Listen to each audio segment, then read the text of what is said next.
All right, we're already behind schedule. I'm going to call the meeting to order. Oh, there he is.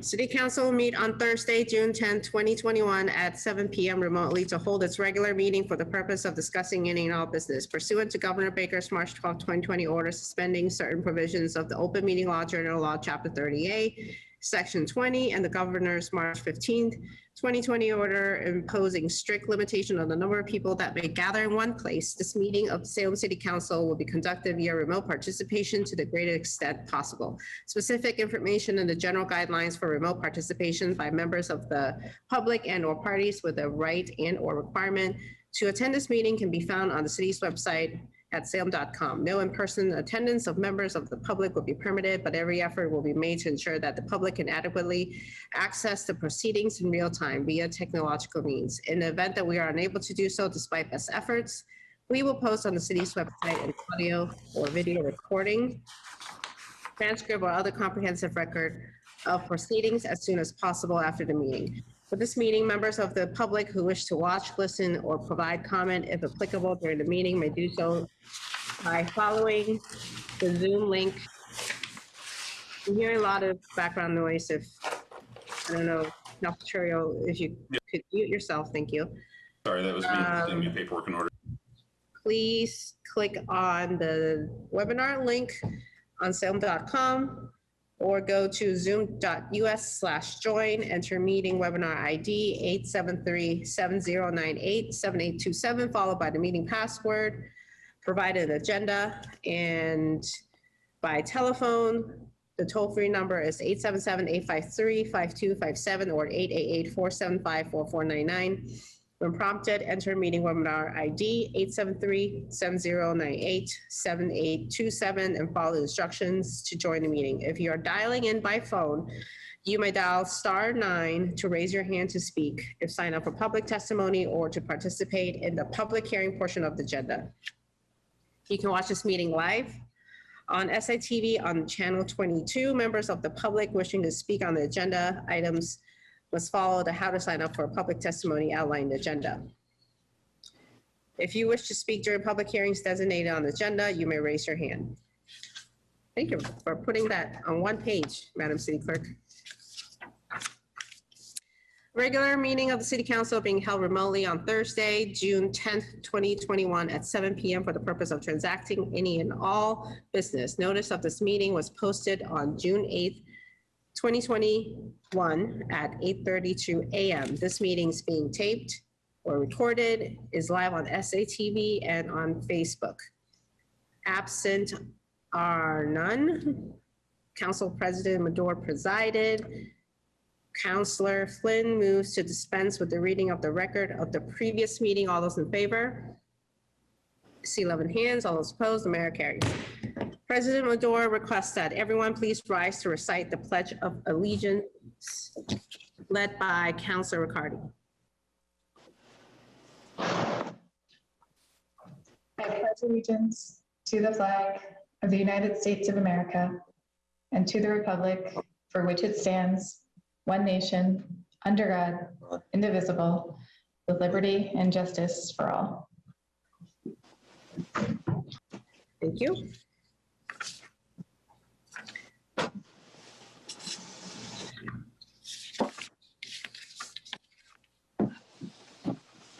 Public testimony. We have two members of the public signed up. First, Mr. Kapantis. Kapantis, we're gonna unmute you to speak. If you can say your name and your address for the record, please. Let's see, Steve. Just Steve.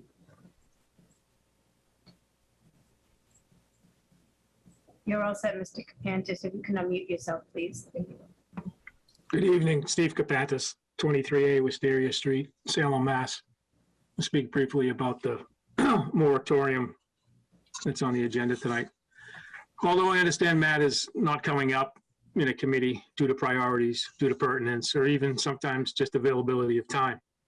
Regarding the moratorium, the chair of OLA arbitrarily and unilaterally made a decision that they would never bring the matter forward. Since this would be a zoning change, the matter should come out of committee with the language being corrected and be sent to the planning board to review and report back their recommendations to the city council. In fact, under 40A of our Massachusetts general law, that's what is recommended. They asked the council to move this to a committee that will correct the language, send it to the planning board for their expert opinion and recommendation to this council. Thank you. Thank you, Mr. Kapantis, for taking the time. Next, we have Mr. Cohen.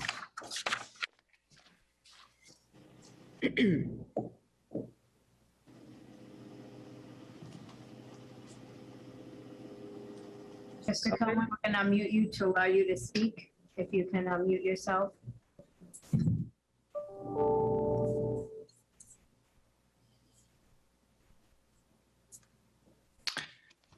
Jeff Cohen, 12 Hancock Street, Salem, Vice Chair, Salem Sustainability, Energy and Resiliency Committee.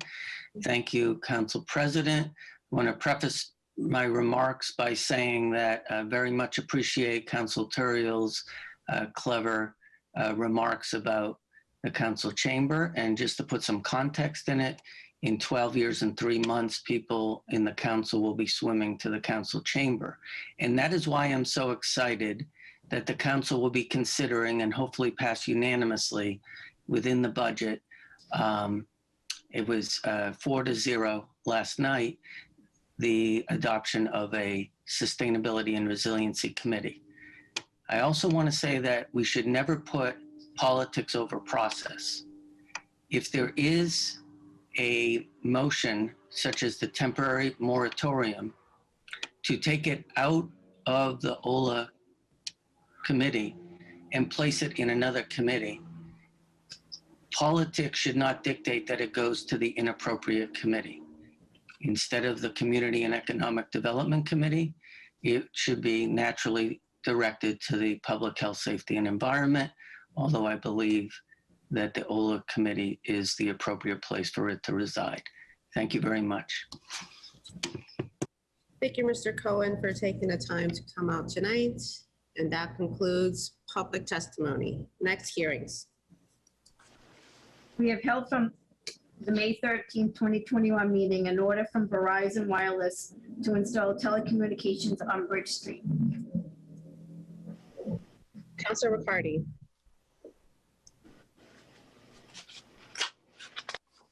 Thank you, Madam President. I move that we keep the public hearing open until July 15th due to continued discussions with the Design Review Board. Councilor Riccardi moves to keep the public hearing until July 15, 2021. All those in favor?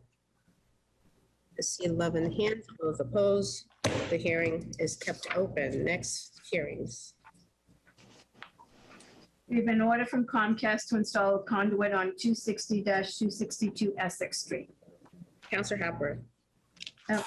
Oh, excuse me. That's right. We have Dave Llewellyn appearing in favor. And if you can unmute yourself, Dave, and state your name and address for the record, please. Yes, good evening. Dave Llewellyn, Comcast, 9 Forbes Road, Woburn, Massachusetts.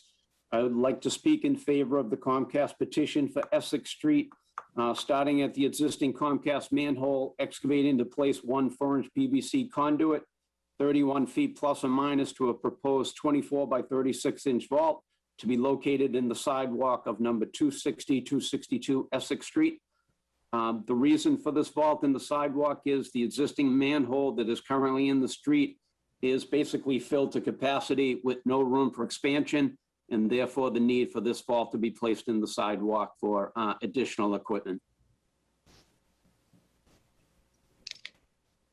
Thank you. Anybody else appearing in favor? Members of the public. If you'd like to speak to this application, you could either raise your hand or press *9 if you're dialing in by phone to raise your hand. Seeing none, anybody appearing in opposition?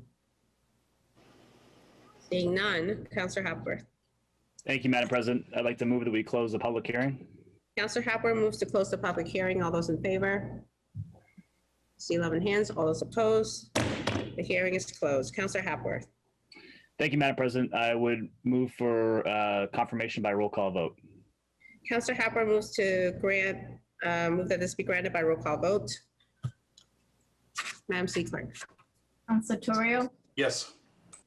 Council Sargent, Yes. Council Riccardi, Yes. Council Presnewski, Yes. Council Marcillo, yes, Council McCarthy, Yes. Council Hepworth, Yes. Council Flynn, Yes. Council Dominguez, Yes. Council Dibble, Yes. and Council Madore. Yes. On the matter of installing conduit on 260 and 262 Essex Street, we have 11 councilors voting, 11 affirmative, none negative. The matter is granted. Further hearings. We have an order from Comcast to install a conduit on 94 Washington Street, and we still have Mr. Llewellyn in attendance to appear in favor. Steve Llewellyn, Comcast, 9 Forbes Road, Woburn, Massachusetts. Would like to speak in favor of the Comcast petition for Washington Street, starting at the existing Comcast manhole, excavating to place 1 4-inch PVC conduit, 16 feet plus or minus to a proposed 24 by 36 inch vault located in the sidewalk at 94 Washington Street.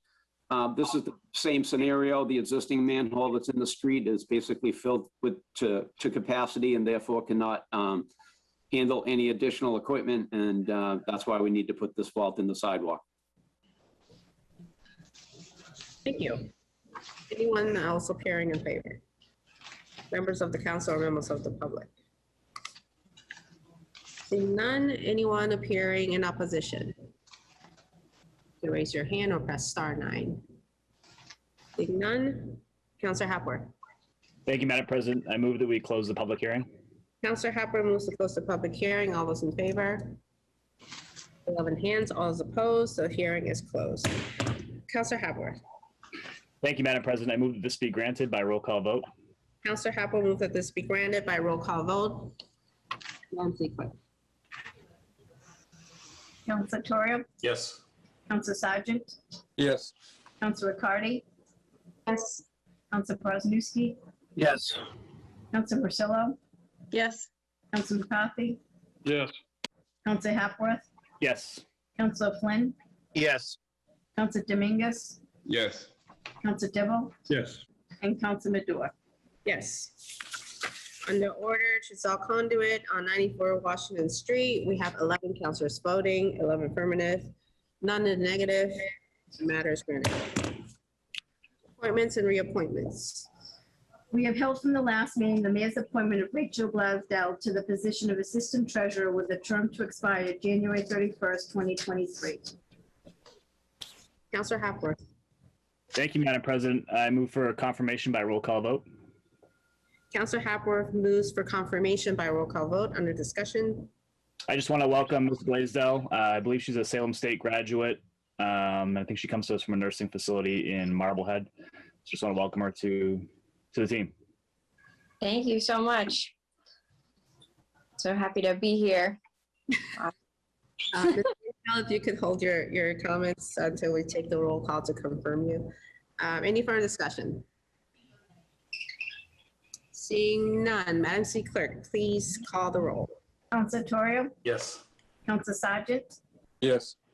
Council Riccardi, Yes. Council Presnewski, Yes. Council Marcillo, yes, Council McCarthy, Yes. Council Hepworth, Yes. Council Flynn, Yes. Council Dominguez, Yes. Council Dibble, Yes. and Council Madore. Yes. On the appointment of Rachel Blaisdell to the position of Assistant Treasurer, we have 11 councilors voting, 11 affirmative, none negative. The matter is carried. Councilor Hapworth. Thank you, Madam President. I'd like to suspend the rules to allow Ms. Blaisdell to speak, to address the council. Councilor Hapworth moves to suspend the rules to allow Ms. Blaisdell to address the council if she so chooses. Ms. Blaisdell. I just want to thank you all so much. I'm so happy to be a part of the city, and I think that we have a long future together. And I'm so excited to see what's next. Awesome. Thank you. Welcome. Congrats. Thank you. Further appointments and reappointments. We have held from the last meeting the mayor's appointment of the following with their terms. Milo Martinez to the Historical Commission, term to expire April 11th, 2022, and Emmy Perez, 7 One Street to the Parks and Recreation Commission with a term to expire October 18th, 2023. Counselor Hapworth. Thank you, Madam President. I move for confirmation by roll call vote. Counselor Hapworth moves for confirmation by roll call vote. Under discussion. I just want to thank both Mr. Perez and Milo for being willing to serve. Milo is a neighbor of mine, very active in the Salem Common Neighborhood Association. And Mr. Perez, I haven't met personally, but he's looks like he works for Representative Tucker, and I think he's gonna be a great addition. And also want to recognize Chris Burke for, I believe, 14 years of service. Thank you. Any further discussion? Counselor Dominguez. Thank you, Madam President. I like to echo the good Councilor Harper on thanking Mr. Martinez for his service.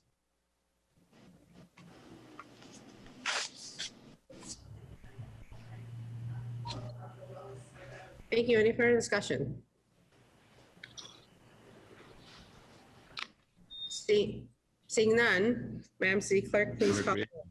And me being the liaison for Park and Recreation, I have to state that it was well needed, a diverse member in that commission, and I think that's what he's going to fit that capacity very, very well. So I want to thank the mayor for appointing Mr.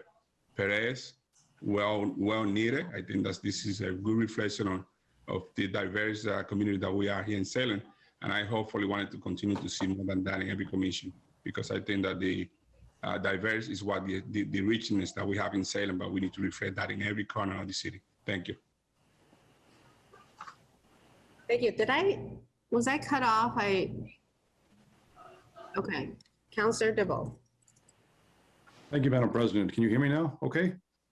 I can. I thought there was a delay that I missed something, but. I lost Councilor Dominguez's comments in the middle of his comments, and then he came back to me.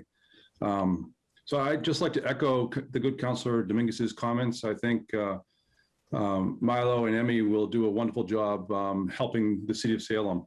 I'd like to ask that a thank you letter come from the city clerk with a city seal to Mr. Burke. I worked with Attorney Burke on a lot of different issues throughout the years in Salem, beyond his 14 years, probably some 30 or 35 years or so, on all sorts of matters. And he was a wonderful resource on the Park and Rec Committee. So I'd like to see that city seal be presented to Chris Burke. Thank you, Madam President. Thank you. Any further discussion? Seeing none, Madam City Clerk, please call the roll. Satorio, Yes. Counselor Sargent, Yes. Counselor Riccardi, Yes. Counselor Prosnowski, Yes. Counselor Marcello, Yes. Counselor McCarthy, Yes. Counselor Hapworth, Yes. Counselor Flynn, Yes. Counselor Dominguez, Yes. Counselor DeVoe, Yes. and Counselor Maduro. Yes. On the two appointments, Mr. Martinez and Mr. Perez, we have 11 counselors voting, 11 affirmative, negative, the matter carries. I'm not sure if either of them are in. I believe Mr. Perez is. And yeah, Emmy is. Milo is here. I haven't seen Mr. Martinez. Counselor Hapworth. Thank you, Madam President. I'd like to suspend the rules to allow Mr. Perez to address the council if he chooses. Counselor Hapworth moves to suspend the rules to allow Mr. Perez to address the council, and he so chooses. Mr. Perez. Thank you, everyone. I'm very honored, very excited to be here, to be joining a great commission. And yeah, I'm very excited. Can't wait to work with everyone. Thank you. Thank you. Congratulations. Further appointments and reappointments. We have the mayor's appointment of Carla McLean of 22 Albion Street to the Zoning Board of Appeals with a term to expire June 10th, 2026. Counselor Hapworth. Thank you, Madam President. I move this be held under the rules until the next meeting. Counselor Howard moves that this be held under the rules. The matter is held. Further appointments and reappointments. We have the mayor's appointment of Shannon Tretian, I'm not sure, of 69 Britannia Circle to the Recycling Committee. This is for informational purposes only. Counselor Hapworth. Thank you, Madam President. I move that this be received and filed. Counselor Hapworth moved that this be received and filed. All those in favor? I see 11 hands. All those opposed? The matter is received and filed. Further reappointments. We have the mayor's reappointment of 3 people to the Cultural Council with terms to expire June 12, 2024. Again, it's for informational purpose only. Counselor Hapworth. Thank you, Madam President. I move that this be received and filed. Counselor Hapworth moved that this be received and filed. All those in favor? I see 11 hands. All those opposed? The matter is received and filed. Further reappointments. We have the mayor's reappointment of 2 constables with their terms to expire. We have Christina Sorensen on March 8th, 2024, and Constance Sorensen on April 23rd, 2024. Counselor Hapworth. Thank you, Madam President. I move this be received and filed. Counselor Hapworth moved that this be received and filed. All those in favor? See 11 hands. All those opposed? The matter, seeing none, the matter is received and filed. Counselor Terrio. Thank you, Madam President. I move that we go out of order to page 13 and take up committee reports. We can start with the water and sewer uses, and then before I discuss the budget, I believe the mayor would like to address us about the upcoming budget, and so I would also move to suspend the rules at that point. Thank you. Counselor Terrio moves to take matters out of order to page 13, seeing no objection. Committee reports. And before we proceed, I just wanted to mention that I will be strictly enforcing Council Rules and Orders, Section 16, the number of times that members of the council can speak on each question. So if you would like to speak on any matter, please keep them brief. Thank you. With that, Councilor Marcillo. Thank you, Madam President.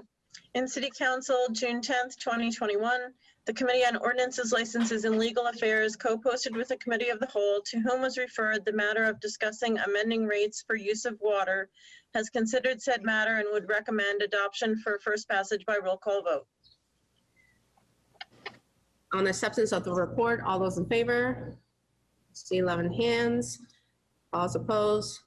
Matter is carried. On adoption of the recommendation, under discussion. Thank you, Madam President. We just met prior to this meeting and discussed the rate change, which is an increase of 2 cents per 100 cubic feet. And this, combined with the increase in the sewer rate, comes to an average increase of $6 per quarter, or $24 per year for a family of 4. It is on the lower end for our tier on the North Shore, tier of like communities. And they really did everything that they could to keep the rates low this year. And I will remind councilors that this is an enterprise account. And so we need to make sure that it comes out in balance at the end of the year. Thank you. Thank you. Any further discussion? Seeing none, on adoption of the recommendation, Madam Clerk, please call the roll. Councilor Torrio. Yes. Councilor Sargent. Yes. Councilor Riccardi. Yes. Councilor Presnowski. Yes. Councilor Marcillo. Yes. Councilor McCarthy. Yes. Councilor Hapworth. Yes. Councilor Flynn. Yes. Councilor Dominguez. No. Councilor Dibble. Yes. Councilor Madore. Yes. On the matter of the ordinance amending rates of use of water, we have 11 councilors voting, 10 in the affirmative, 1 in the negative. The matter carries. Further committee reports. Councilor Marcillo. Thank you, Madam President. City of Salem and City Council, June 10th, 2021. The Committee on Ordinances, Licenses, and Legal Affairs co-posted with Committee of the Whole, to whom was referred the matter of discussing amending sewer use charges, has considered said matter and would recommend adoption for first passage by roll call vote. On acceptance of the report, all those in favor? I see 11 hands. All those opposed, seeing none, the matter carries. On adoption of the recommendation. Thank you, Madam President. For the sewer rates, this was an increase of 28 cents for residential use per 100 cubic feet. It was an increase of 42 cents for non-residential up to 25,000 cubic feet per month.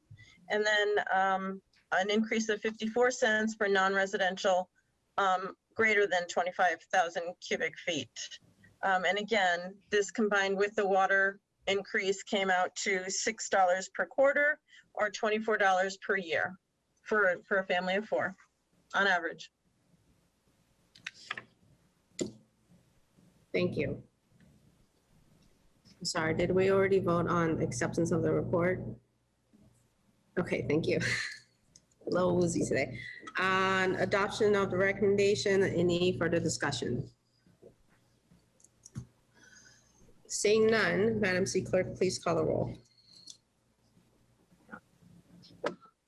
Councilor Dominguez, did you have your hand up? Oh, Councilor Dominguez. Thank you, Madam President. I know it's hard to see my hand, but I just want to quickly express a little comment that I make on the committee meeting regarding the two items that we are discussing right now. And I have to repeat this myself because I want to make sure that it's being clear out in the public. I'm voting no on both of these because I think that the language used in this moment is not the correct one. I think that the general public is waiting for relief, not for increase. And the way it's been addressed in many of the cases is, yes, we need to increase without taking any consideration on the people who are in a very, very, very hard moment. 1 penny, 1 centime pennies, it is a little bit more adding into what we had in here. And I propose, and I will propose it right again, that we need to put a break on any increase temporarily. We understand that we need to increase some of the services because we know that everything needs money, and we aware of that. But we haven't really bring any alternative for the public. So until I don't hear the language, until I don't hear discussion based on defending the people of Salem, I'm voting no on any type of increase. I'm not in favor of any increase whatsoever. And I want to make sure that for the record, this being very clear for the public, I'm voting no in this one also too. Thank you. Thank you. Any further discussion? Councilor Dibble. Thank you, Madam President. I'd have to agree with the good at-large counselor, but on these two issues, on the sewer and the water, I don't have trouble with this. It's necessary services, and it's a very small increase in the price. I will have some things to say about the budget as we go forward. So on these, I'll be voting in support of it. But with the overall budget and increasing our tax bill on our residential houses, I'll save that conversation for when the matter comes up. Thank you, Madam President. Thank you. Any further discussion? Seeing none, on adoption of the recommendation, Madam City Clerk, please call the roll. Councilor Torrio, Yes. Councilor Sargent, Yes. Councilor Cardy, Yes. Councilor Presnowski, Yes. Councilor Marcello, Yes. Councilor McCarthy, Yes. Councilor Hapworth, Yes. Councilor Flynn, Yes. Councilor Dominguez, No. Councilor Dibble, Yes. and Councilor Madore. Yes. On amending the ordinance for rates of use of sewer for first passage, we have 11 councilors voting, 10 in the affirmative, 1 in the negative. The matter carries. Further committee reports. Councilor Terrio. Thank you, Madam President. Before I go into all these procedures, and just to be clear, I have a total of 5 matters here that we cover that comprises the entire budget. I would ask to suspend the rules to give the mayor a minute to discuss this that we're about to deal with, and then we can move forward. Thank you. Councilor Terrio moves to suspend the rules to allow the mayor to address the council. Seeing no objection, Mayor Driscoll. Thank you so much, councilors. I appreciate the opportunity to just provide a little bit of context for the budget before you. I had a chance to do this at the initial admin and finance meeting. And I just thought I would do it for the full council as well, and for any members of the public who are there. So I appreciate the opportunity to be with you this evening as we close out the review of the proposed fiscal year 22 budget after weeks of A&F meetings in review of each budget line item with staff and department heads. Thank you as well to our many department heads, our current and former finance director, and the other city staff who have helped put together the fiscal year 22 budget. You know, a budget represents more than just a set of numbers. It also represents the values and importance of city services being funded. Many of our department heads have joined us this evening. If you look in the attendee list, you can see who's here. And I want to take an opportunity to echo my deepest thanks to all of them as well. This past year has required so much more from both them and their teams. It's also helped, I think, demonstrate the value of having a high-functioning local government, you know, innovative, thoughtful, agile, tireless. Doing whatever needed to be done would be the way I would describe the efforts of our employees throughout the last 15 months. And on behalf of the city, I just want to publicly extend gratitude for their diligence and their commitment to serving the people of Salem in their many and varied roles. And as you take up this fiscal year 22 budget, again, I just wanted to offer some context to what is before you this evening. The proposed budget for the next fiscal year represents a 4.6% increase over last year. $2.2 million of that increase is tied to fixed costs like pensions and health insurance and assessments. Much of the remainder of the increase is going to restore staffing numbers in police and fire, public works, and schools to their pre-pandemic level. If you recall, last year, we did do everything we could to not fill vacant positions, ask people to take furloughs in anticipation of having local aid cut. In the end, thankfully, local aid was level funded. And we feel like we can restore some of those positions and go back to fully staffed operations. Public schools represent the largest portion of our overall budget. We're also incorporating additional operating resources in the area of climate change and resiliency. As you know, we're finishing up our Resilient Together climate change action plan with the city of Beverly. And in race equity work, our race equity task force is also concluding their work, and we want to support and drive the agenda for those two items. We're expending $2.4 million on roads and sidewalks. In addition, there is funding in the capital budget for police body cameras, a new engine for the fire department, along with several ADA compliance projects and school building upgrades. I'm just calling out a few of them. I know many of you, as we reviewed these, went through all these budget items in more details. Overall, our debt payment is down by about $220,000 from last year, and that debt payment as a share of the budget is down 42% from when it was when I first took office. Our excess levy capacity has increased 32% from last year. That's now $6.1 million. This is the highest excess levy capacity we've ever had.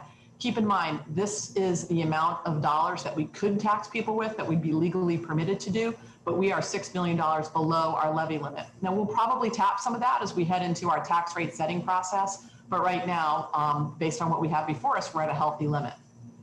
I also want to call out our recently approved free cash certification from the Department of Revenue, which came in a little later than expected, but at a higher amount at $8.9 million.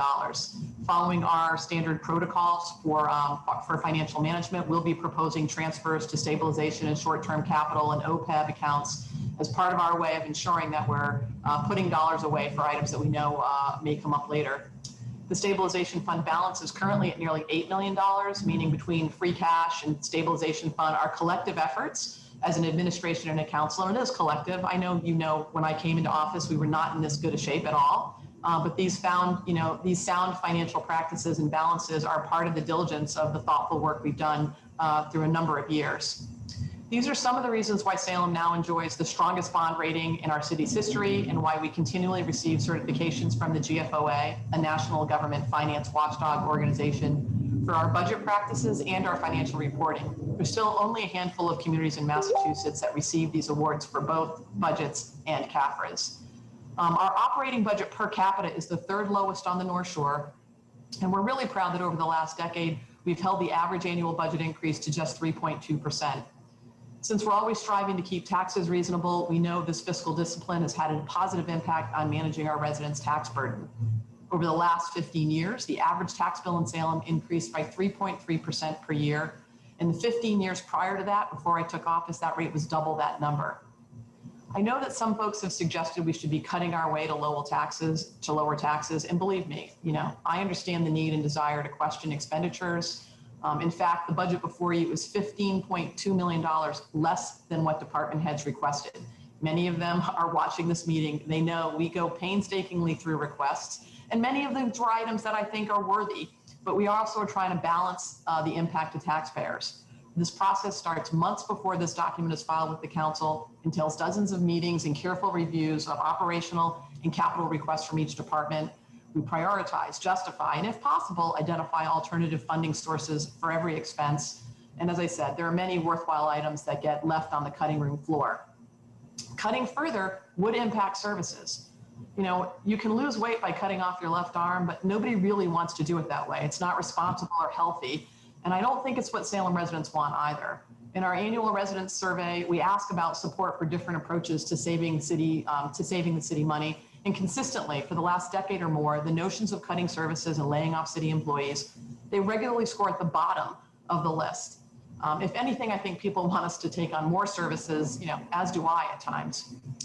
We are striving to provide honest and responsible budgets in an open and transparent way that lays out the expenditures without gimmicks or games. This is not my money, this is our money, and we want to spend it wisely.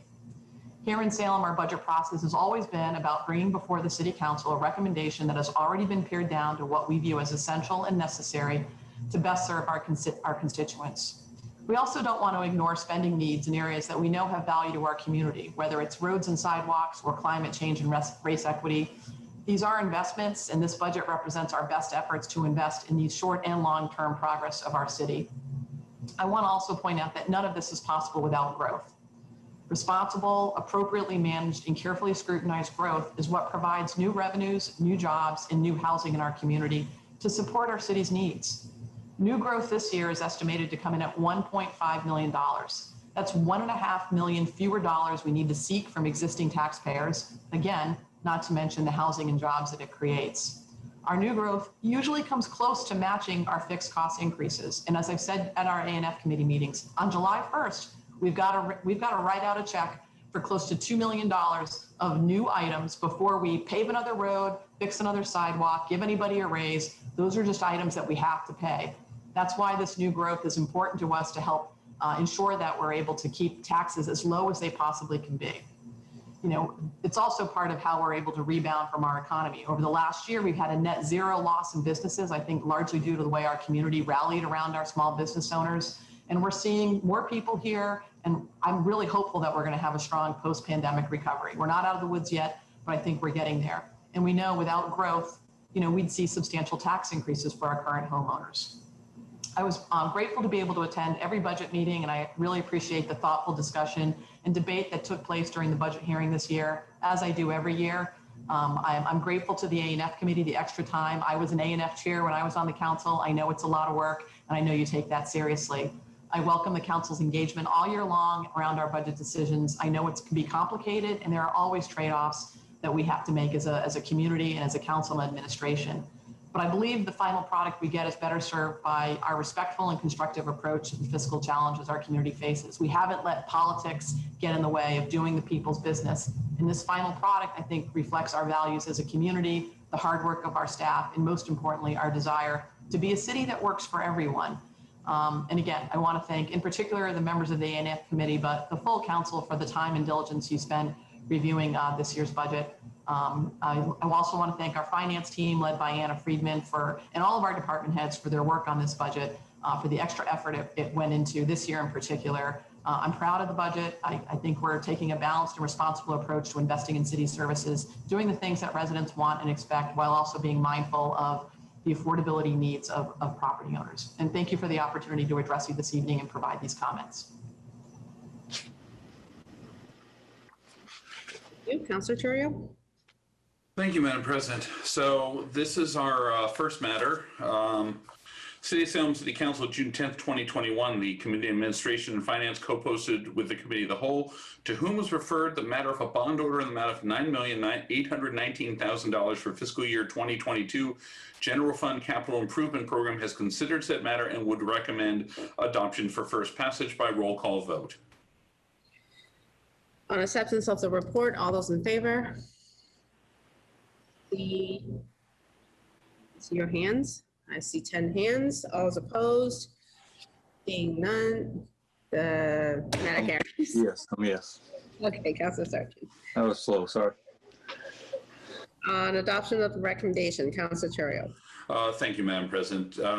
So before we get into all this, I'm going to very quickly thank all my committee members, particularly Councilor McCarthy and Riccardi, who were there for every moment of this.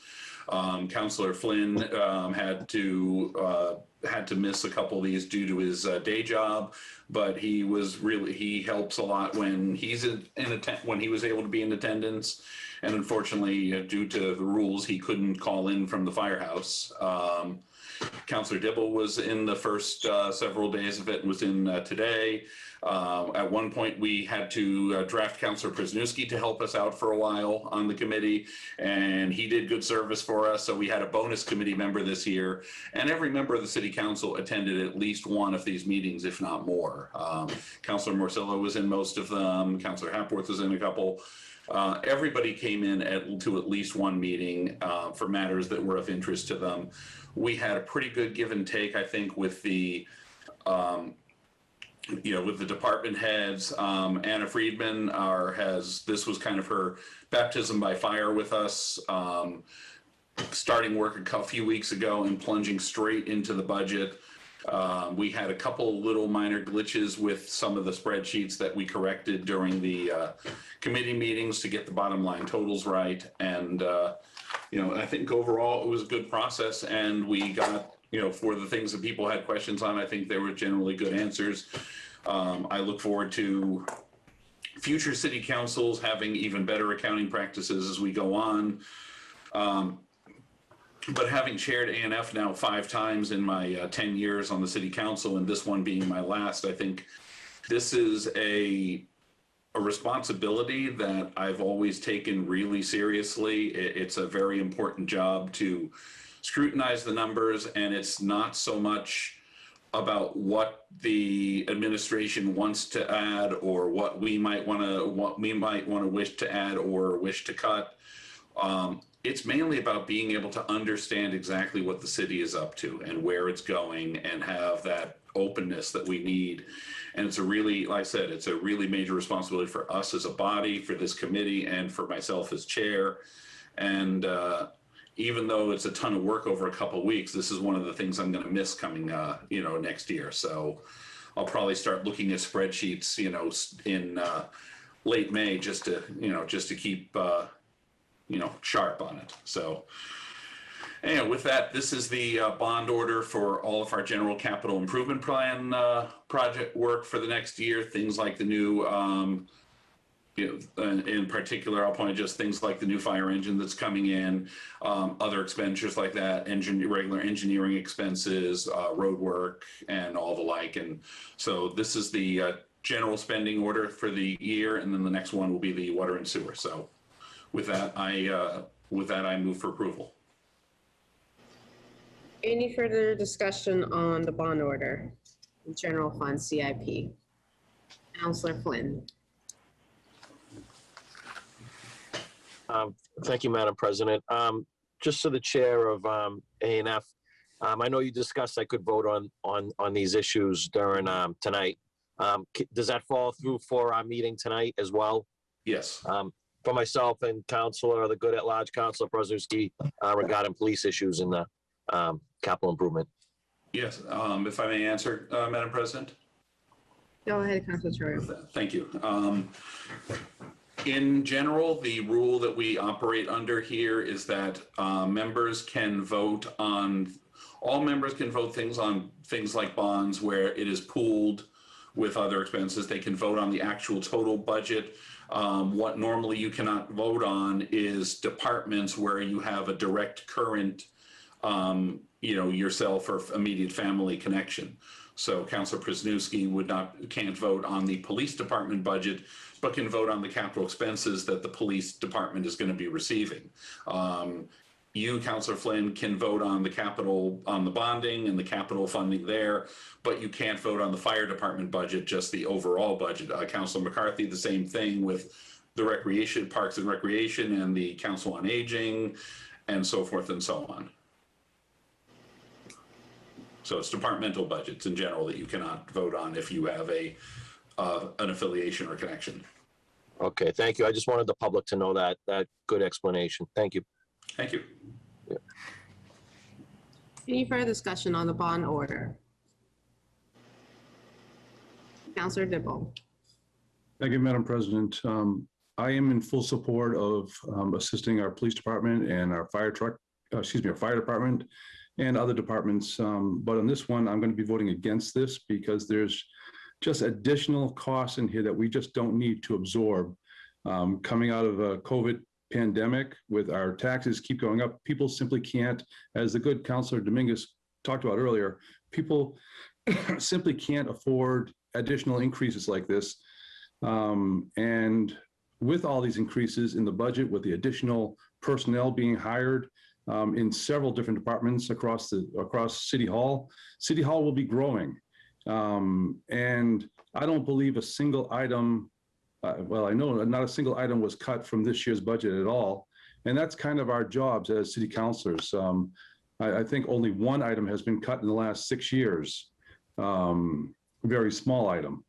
I just don't think that we're holding the line well enough and keeping our costs low enough. And we see our tax bill keep going up, but yet with the power plant on board and new development and the tax on marijuana sales, our tax bill this year should have gone down, I feel. So on these increases here that are going to cause the tax bill to go up, Madam President, I'm going to be voting against some of these. Starting with this very next one, but I am in full support. I could divide the question, but I think we have enough support to get it done. I'm in full support of getting the fire department the apparatus that they need, but I feel as though this will pass anyway, even with my objection to it. Thank you, Madam President. Any further discussion? Seeing none, on adoption of the recommendation. And just to be clear, this is the General Fund Capital Improvement Program bond order. This is not the general budget or the water sewer. Yep. On the bond order, we 2/3 vote on this. On the bond order, no further discussion. Madam City Clerk, please call the roll. Counselor Torrio, Yes. Counselor Sargent, Yes. Counselor Riccardi, Yes. Counselor Kwasniewski, Yes. Counselor Marcillo, Yes. Counselor McCarthy, Yes.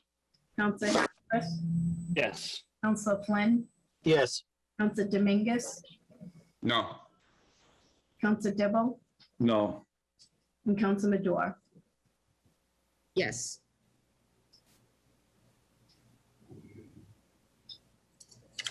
On approval of the bond order, an amount of $9,819,000 for the general fund CIP. We have 11 councilors voting, 9 in the affirmative, 2 in the negative. The matter carries. Did I get that right? 9-2. Further committee reports. Councilor Terrio. Thank you, Madam President. City of Salem City Council, June 10th, 2021. The Committee Administration and Finance co-posted with the Committee of the Whole, to whom was referred the matter of a bond order in the amount of $4,429,000 for fiscal year 2022 Water Sewer Capital Improvement Program, has considered said matter and would recommend adoption for first passage by roll call vote. On acceptance of a report, all those in favor? I see 11 hands. Those opposed, seeing none, the matter carries. On adoption of the recommendation, Councilor Terrio. Thank you, Madam President. This is the debt service we take on for improvements to our water sewer infrastructure each year. We put an amount in there. Some years it's larger. This is a little bit on the smaller side for us because we don't have as many large projects being done in the water and sewer department. That's also one of the reasons why that rate hike is on the low side as well. Thank you. Any further discussion? Seeing none, on adoption recommendation, Madam City Clerk, please call the roll. Counselor Torrio, Yes. Counselor Sargent, Yes. Counselor Riccardi, Yes. Counselor Kwasniewski, Yes. Counselor Marcillo, Yes. Council McCarthy, Yes. Council Hapworth, Yes. Council Flynn, Yes. Council Dominguez, No. Council Dibble, No. and Council Madore. Yes. On approval of the bond order in the amount of $4,429,000 for first passage fiscal year 2022 water sewer capital improvement project. We have a program. We have 11 councilors voting, 9 in the affirmative, 2 in the negative. The matter carries. Further committee reports. Thank you. City of Salem City Council, June 10th, 2021. The Committee on Administration and Finance co-posted with the Committee of the Whole, with whom was referred the matter of an appropriation in the amount of $995,000 as part of the fiscal year 2022 capital improvement program, has considered said matter and would recommend adoption by roll call vote. On acceptance of the report, all those in favor? The 11 hands, all those opposed, seeing none, the matter carries. On adoption of recommendation, Council Chair. Thank you, Madam President. This is short-term, one-time projects, all relatively smaller in nature. This includes some of our ADA compliance work, replacement of voting equipment for the city clerk's office, some improvements, further improvements to the Mac Park Community Farm, golf course equipment, the relocation of the dock house for the harbor master down at Winter Island, the body cameras for the police, and so forth and so on. And also some more of our community cameras for infrastructure. So there's a lot of those smaller capital expenses are included in this particular budget item. Thank you. Any further discussion? Seeing none, on adoption of the recommendation, Madam City Clerk. Council Torrio, Yes. Council Sergeant, Yes. Council Riccardi, Yes. Council Presnewski, Yes. Council Marcello, Yes. Council McCarthy, Yes. Council Hapworth, Yes. Council Flynn, Yes. Council Dominguez, Yes. Council Dibble, No. Council Madore. Yes. On appropriation, an amount of $995,000 to the FY22 short-term CIP. We have 11 councilors voting, 10 in the affirmative, 1 in the negative. The matter carries. Further committee reports, Councilor Terrio. Thank you, Madam President. The City of Salem City Council, June 10th, 2021, the Committee on Administration and Finance co-posed with the Committee of the Whole, to whom was referred the matter of the fiscal year 2022 proposed 5-year CIP for 2021 through 2026, has considered said matter and would recommend adoption by roll call vote. On acceptance of the report, all those in favor? The 11 hands, all those opposed, seeing none, the matter carries. On adoption of the recommendation, Councilor Terrio. Thank you, Madam President. So this is the overall plan. It is, as are all plans, it's subject to change from year to year. But this is, and it's really technically something we don't really have to vote on each year, but it's really an acknowledgement that we've looked at the overall direction that the city is looking in. We've considered upgrades and improvements and capital expenses that the city is anticipating down the road, and we're putting our stamp on it. And this is the sort of thing that helps demonstrate our financial stability overall, which is one of the reasons why we have such a good bond rating, so that when we do borrow money, we borrow it at very low costs. Thank you. Any further discussion? Seeing none, Madam City Clerk. Council Torrio, Yes. Council Sergeant, Yes. Council Riccardi, Yes. Council Presnewski, Yes. Council Marcello, Yes. Council McCarthy, Yes. Council Hapworth, Yes. Council Flynn, Yes. Council Dominguez, Yes. Council Dibble, Yes. and Council Madore. Yes. On acceptance of the FY22 5-year CIP, we have 11 councilors voting, 11 affirmative, 9 negative. The matter carries.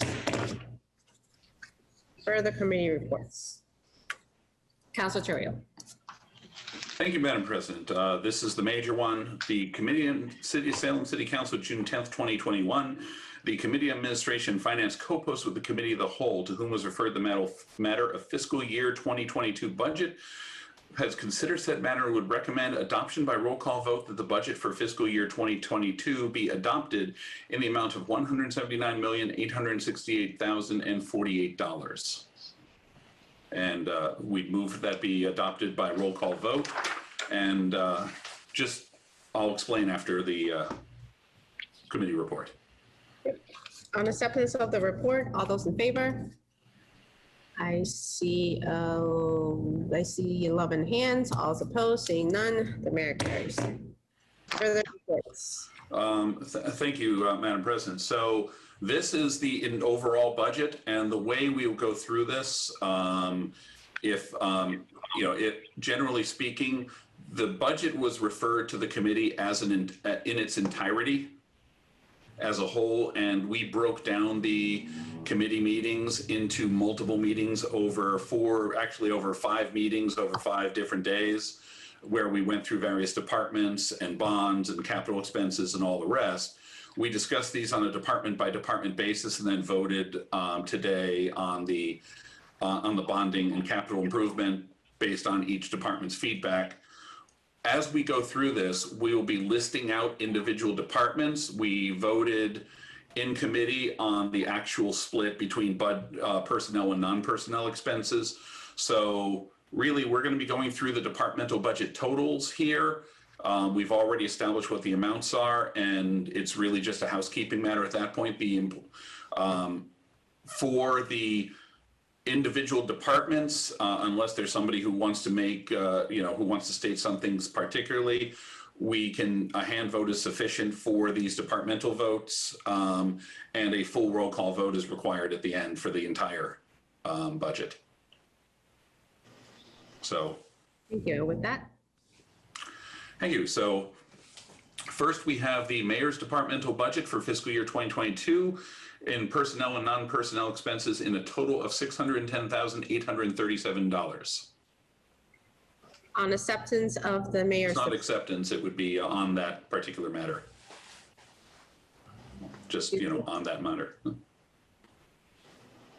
Okay, so on acceptance of the mayor's departmental budget for fiscal 22, the amount of $610,837.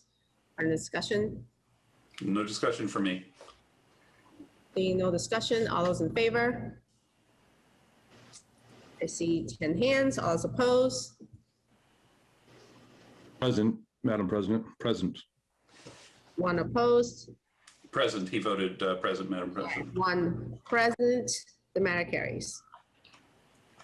On the city council departmental budget, we have a personnel and non-personnel expenses in the total of $246,970. And I would note on this one that this does not include a salary for Councilor Flynn, who gets his salary from the fire department and can't by law have 2. And also, this was one Scrivener's error that we corrected in the initial process. By mistake, the spreadsheets carried cost of living adjustments for the mayor and for the city council accordingly. And the city clerk found that when she was reviewing it and helped get it corrected. So I want to give a shout out to Eileen for spotting that error. And we fixed it in committee. On acceptance of the city council departmental budget for fiscal 22 in the amount of $246,970 under discussion. Seeing none. All those in favor? See 11 hands. All those opposed, seeing none, the matter carries.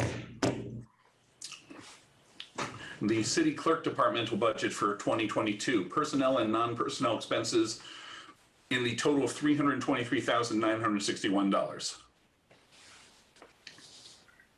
On acceptance of the city clerk's departmental budget for fiscal 22 in the amount of $323,961. Under discussion? No discussion. Seeing none, all those in favor? I see 11 hands, all those opposed, the matter carries. On the election and registration departmental budget, we have personnel and non-personnel expenses in the total of $228,050. On acceptance of the elections and registration departmental budget for $228,050. Under discussion, No discussion. seeing none. All those in favor? 11 hands, all those opposed, seeing none, the matter carries. And on the assessing departmental budget for 2022, we have personnel and non-personnel expenses in the amount of $368,692. On acceptance of the assessing departmental budget for an amount of $368,692. Under discussion, No discussion. seeing none, all those in favor?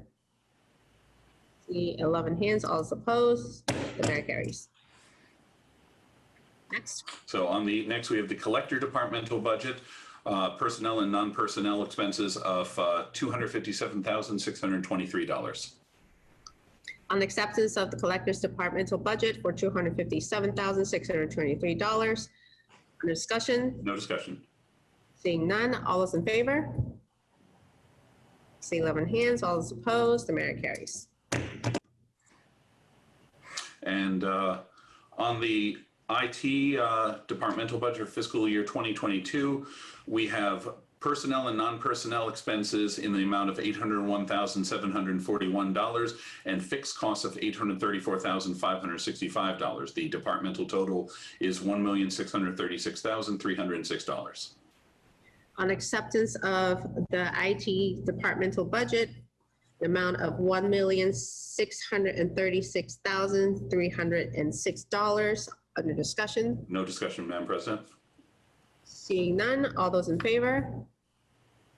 The 11 hands, all those opposed, the matter carries.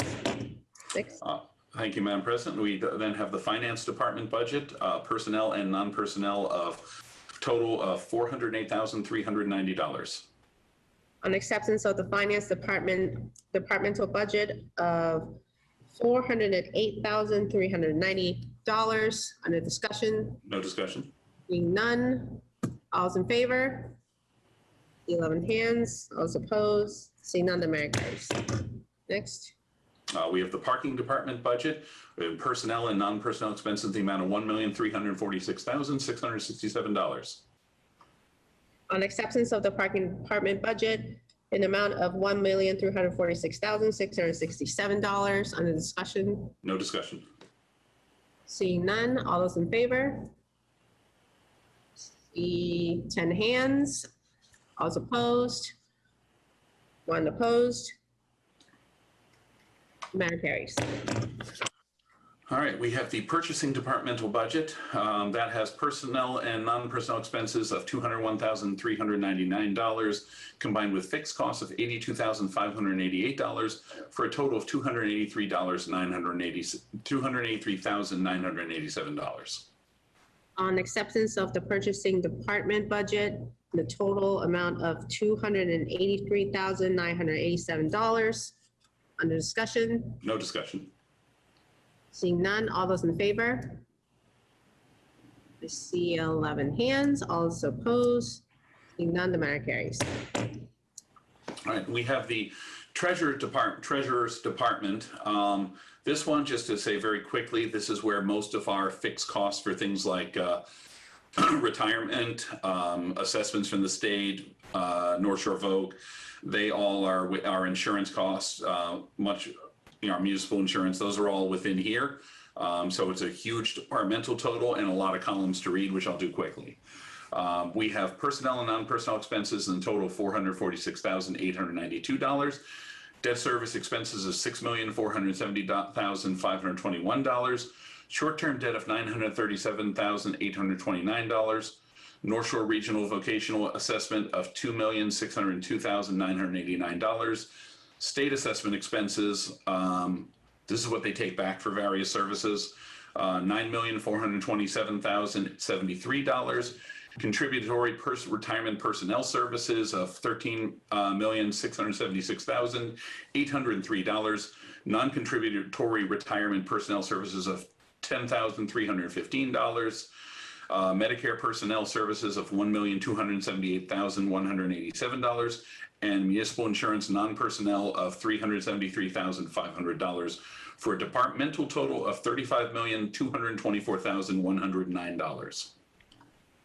Thank you for reading all of that. On acceptance of the Treasurer Department budget in the total amount of $35,224,109. Under discussion, None. Counselor Dibble.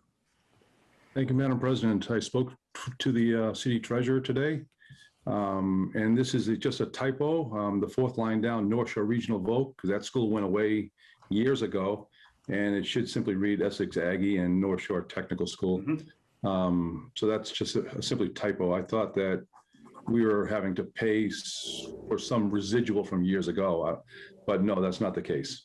So that will be a typo, and hopefully next year it is corrected.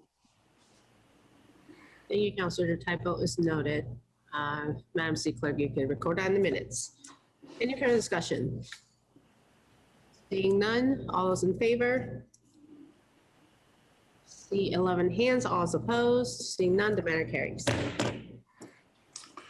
Next, we have the Solicitor and Licensing Departmental budget for 2022, personnel and non-personnel expenses in a total of $513,274. On acceptance of the Solicitor and Licensing Department budget for a total of $513,274. Under discussion. Briefly, Madam President, the major change in this budget was that they are adding a diversity and equity director. It's a thing that quite a few other communities in the region are doing in order to try and help their efforts in that regard. So, yeah, it's something cities are trying to aspire to improving. Thank you. Any further discussion? Seeing none, all those in favor? 10. The 10 hands in favor. Any opposed? One opposed. The matter carries. Hey, next we have the Human Resources Departmental budget. That carries our insurance costs, our health insurance costs, and that's one of our other large cost items. So we have personnel and non-personnel expenses, the amount of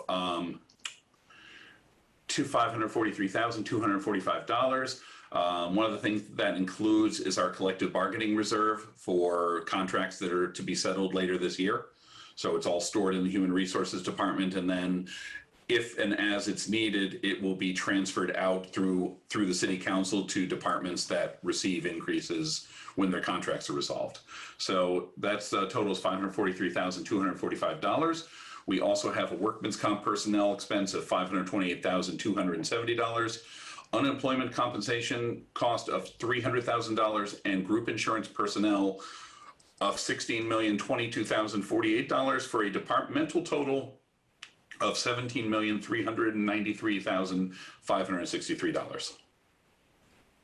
On acceptance of the Human Resources Department budget for a total amount of $17,393,563. Under discussion.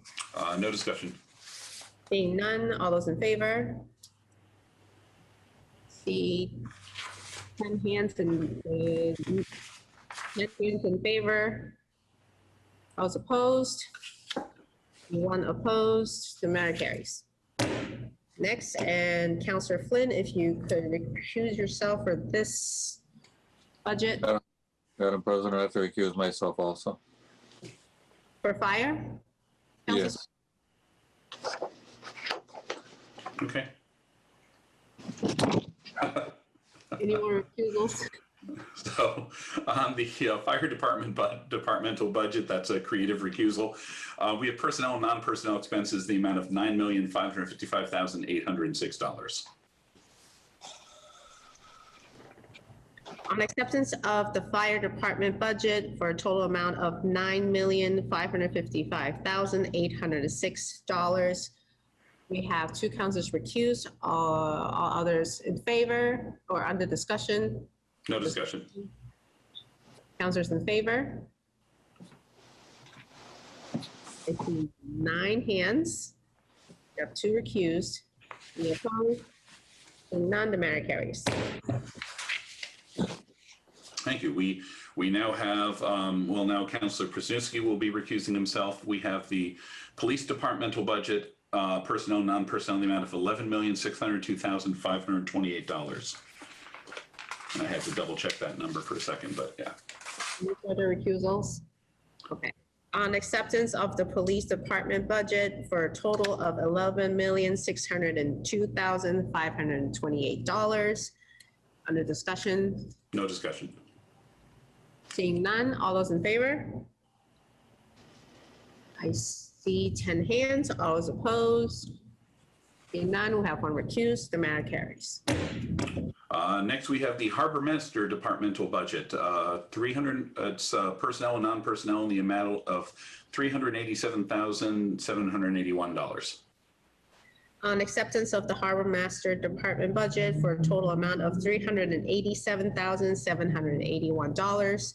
Under discussion, No discussion. seeing none, all those in favor? I see 9 hands. All those opposed? Seeing none. Any councilors voting present?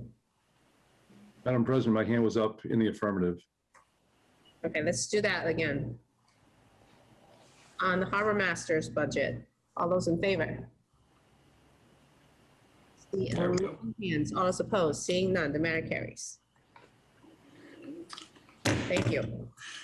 Thank you. Now we have the public property, building, plumbing, gas inspection department budget. We have inspectional services, personnel, non-personnel expenses in the total of $694,094. And then we have the ZBA non-personnel expenses of $1,200, not 1 million, and public property fixed costs of $695,900. The total departmental budget is $1,391,194. On acceptance of the public property, building, plumbing, gas inspections department budget for a total amount of $1,391,194. Under discussion, No discussion. seeing none, all those in favor? See 11 hands, all those opposed, seeing none, the matter carries. And then we have the health departmental budget, personnel and non-personnel in a total of $679,039. Is Councilor Dominguez recusing himself? I'm not sure. Right. On acceptance of the health department budget for a total amount of $679,039, we have, under discussion, No discussion. seeing none, all those in favor? I see 10 hands, all opposed. Was that Councilor Dominguez? Was that opposed? It was affirmative. Okay. 11 hands in affirmative, the matter carries. Then we have the electrical departmental budget, total personnel, non-personnel, in a total of $837,680. On acceptance of the electrical department budget for a total of $837,680. Under discussion, No discussion. seeing none, all those in favor? The 11 hands, all is opposed. Seeing none, the matter carries. Then we have the planning departmental budget. This broken into several categories. For the overall administration, we have personnel and non-personnel expenses, the amount of $682,116.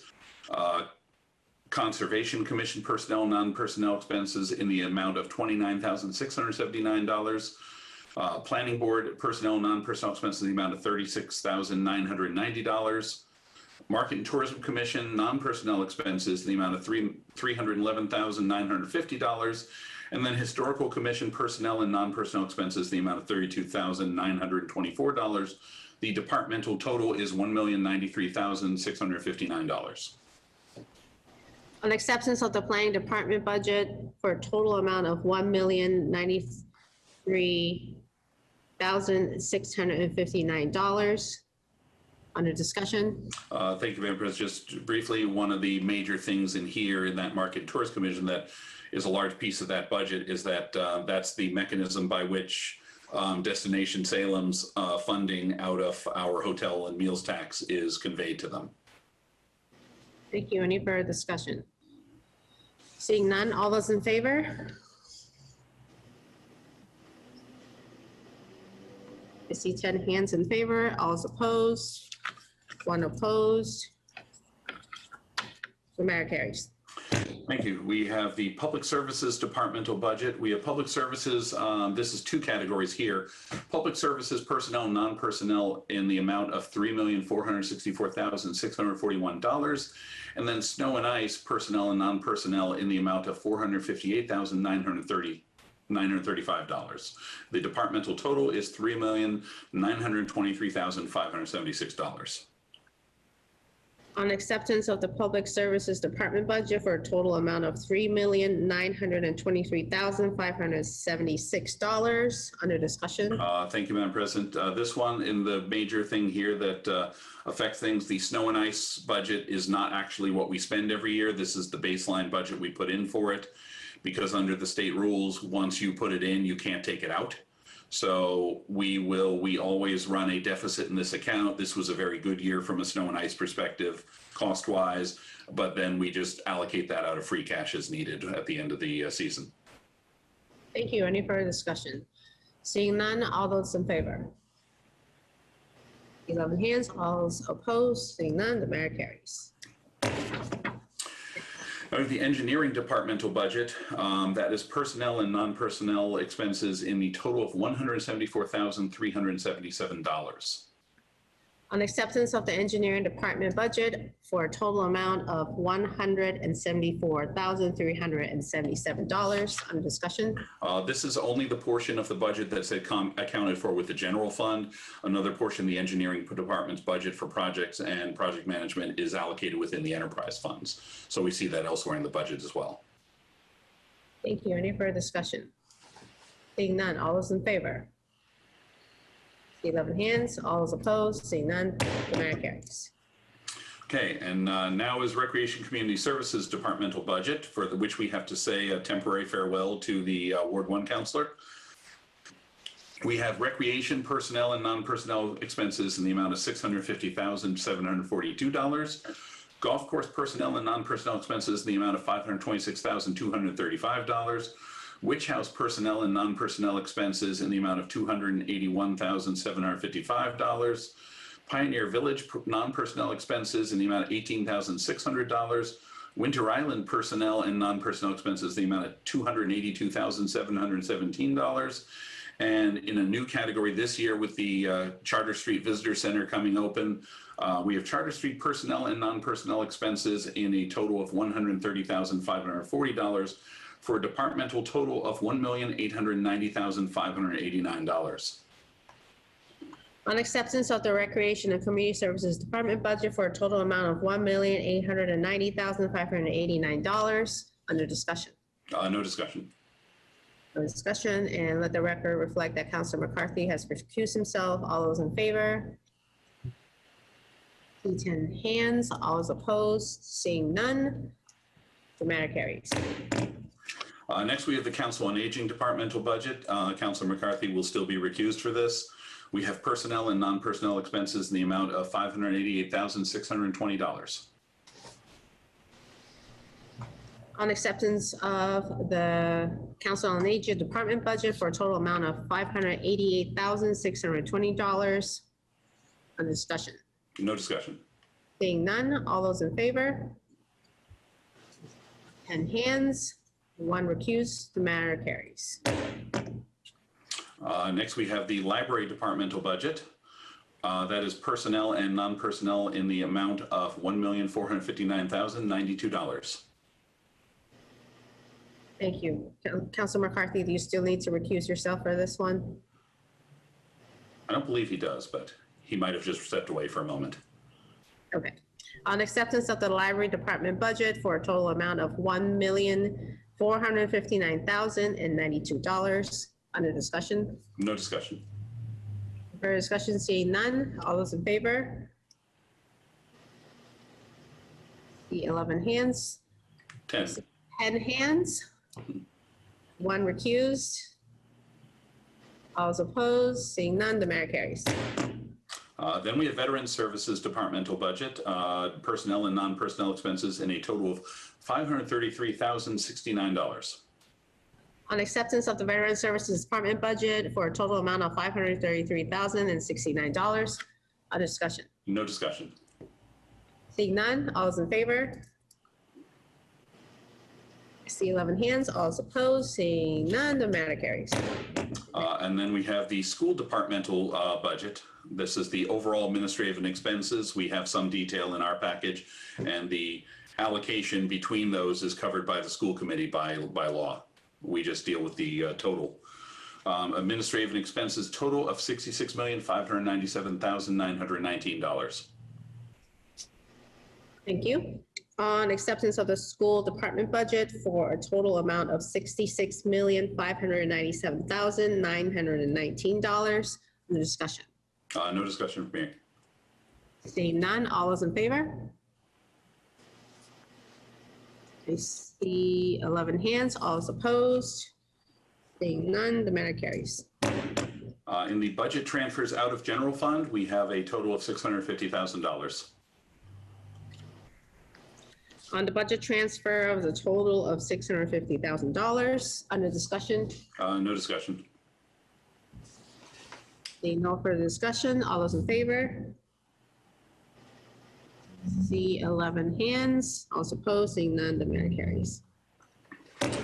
Thank you. And our last departmental is the new Sustainability and Resiliency Department with personnel and non-personnel expenses of $199,184. On acceptance of the Sustainability and Resiliency budget for a total amount of $199,184. Under discussion. Thank you, Madam President. This is technically a new department, although they're going to be putting a couple of personnel in there. It's at the moment staffed by existing personnel.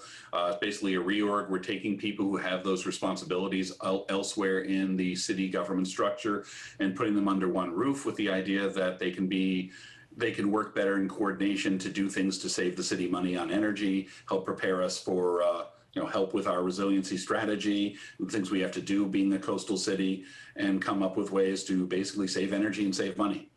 So these are the positions have paid for themselves and then some over the last 10 years or so that we've been using people to do this. And I look forward to their efforts as a department now. Thank you. Any further discussion? Seeing none, all those in favor? The 11 hands, all those opposed. Seeing none, the matter carries. So that brings us to our total general fund for fiscal year 2022 of the amount of $160,406,000 or $406,542. And for this, we move for approval by roll call vote. This is the summary of the sum of everything. Councilor minus the general fund. No, sorry, minus the enterprise funds, which are a separate vote. On Councilor Turio's motion to approve the total general fund for fiscal year 2022 for a total amount of $160,406,542. Under discussion. No discussion. This is the big number that adds them all up. Seeing none. Councilor Dibble. Thank you, Madam President. On this one, I'll be voting no. When the budget process started some time ago, many meetings ago, I had made a motion to remand this back to our mayor for reduction of the budget. And that did not get enough support to have that done. In this time with COVID happening, and I've said it all before several times, but I don't think that we can, it's warranted that we can increase our tax bills at this time when people are struggling to get by. So with that, I'll be voting no on this. And it's just really too bad that we go through this whole exercise and not one single cut to the budget is made. It's amazing. It's outside of learning from the department heads a little bit more about what they're doing over the past year or so, and maybe some specific programs. just reviewing this is almost just a formality of approving the mayor's budget. I don't think that we're doing our jobs, Madam President. Our job is to create checks and balances, to make cuts where we think that something should be cut, but yet we make no cuts and our tax bill just keeps going up. So I'll be voting no on this, Madam President. Any further discussion? Seeing none, Madam City Clerk, please call the roll. Counselor Torrio, Yes. Counselor Sargent, Yes. Counselor Riccardi, Yes. Counselor Kwasniewski, Yes. Counselor Marcillo, Yes. Counselor McCarthy, Yes. Counselor Hackworth, Yes. Counselor Flynn, Yes. Counselor Dominguez, No. Counselor Dibble, No. and Counselor Madore. Yes. On approval of the total general fund for fiscal year 2022, we have 11 councilors voting, 9 in the affirmative, 2 in the negative. The matter carries. Councilor Terrio. Thank you, Madam President. I move for immediate reconsideration in the hopes it does not prevail. Councilor Terrio moves for immediate reconsideration in the hopes it does not prevail. All those in favor? 1 in favor, 2 in favor. All those opposed? Opposed? Opposed. I see 9 hands opposed. The matter is not reconsidered. Councilor, Sorry. Councilor McCarthy, did you? Madam President, I think Councilor McCarthy is. sorry, you're at the bottom of my screen. Councilor McCarthy. Thank you, Madam President. I just, now that the budget, now that that section of the budget is passed, I think I'd be remiss if I didn't respond back to the Ward 7 counselor. I've been a member of the council for 14 years. Sat on finance this year. Sat on finance many times. If he thinks we're just going through an exercise there, then I suggest that he isn't paying attention. Because I can take any budget, which I have my budget book right next to me, and I just flipped it open. And I don't even know what budget is, but it'll say adjusted budget from last year, department requests budget, and then it'll say a mayoral budget. In almost every instance, the department is coming in asking for more money than we're allotting out. So if he, from my recollection from 4 meetings or 3 meetings that he attended, he proposed in the 2 of the budgets he didn't vote for tonight, and the solicitor's budget he opposed $115,000, which was for the new position, which was regard to equity, and another part-time position. And in the planning department, he opposed like 2 part-time positions for $75,000. He makes a statement that we're spending too much money, and even if he considers it an exercise, and he considers it our job, I find it amazing that he would call us all to task for not doing our job when he had every right to keep making motions. I sat on a council one year where there was multiple motions to cut. And at the end, the body as a whole decided not to. That's the way it works. You get to the point where you just want to throw up your hands and make a statement. I oppose the budget because I think we're spending too much money, but not make a recommendation on how we're going to spend too much money. I can't wait till I'm out in the public tomorrow and I run into people in the DPS department and every other department who had a capital request, and he voted against the capital budget, but he's in favor of the body cameras in a fire truck, but he's not in favor of giving DPS trucks. He's not in favor of giving the electric department a truck. He's not in favor of. Madam President, point of order, please. We're out of order. Excuse me, I have the floor. If you want to make broad statements like that, then back them up, because you said I'm not in favor of the capital budget because we're spending too much money, other than a fire truck and body cameras. But every other department that when they came in and you had the ability to ask them what their capital expense was, you decided to tell them, great to see you, nice job, but you didn't say, would you really need that truck? Could you get by another year without a truck? No. But right now on camera, you're going to say, no, I'm voting against the capital improvement plan because we're spending too much money. I'll make a motion to go back to the capital improvement plan. You can go through and make motions to cut what you think is we're spending too much money on, because I know the guys in DPS and they need those new trucks to perform their jobs. So I just take offense to the fact that you want to make a statement like that and just say, hey, you guys aren't doing your job. It's an exercise. We do our jobs. And if you don't think so, then I'm sorry, because I take what we do very seriously. That's all I have to say. Councilor McCarthy, if you could address your comments through me. Councilor Dibble. Thank you, Madam President. I'm a little bit disappointed in you that you did not call that long-winded speech to order, because it was clearly out of order. It was uncalled for. I don't need to be scolded. Say your piece, and then we can move on. We have a long agenda. No, I won't occupy any more time. I'm against the budget because it's going to increase our taxes, and it's the wrong time. In fact, our taxes should have gone down this year, but yet they're still going up. So I'll stop now, Madam President. But please, I'm not scolding you. Please try to keep things in order and fire council rules. I feel scolded, so let's move on. Councilor Turrio. Thank you, Madam President. We now move on to the Sewer Enterprise Fund for fiscal year 2022. This has public services sewer, personnel and expenses total of $665,861. Engineering sewer, personnel and non-personnel expenses, the amount of $945,307.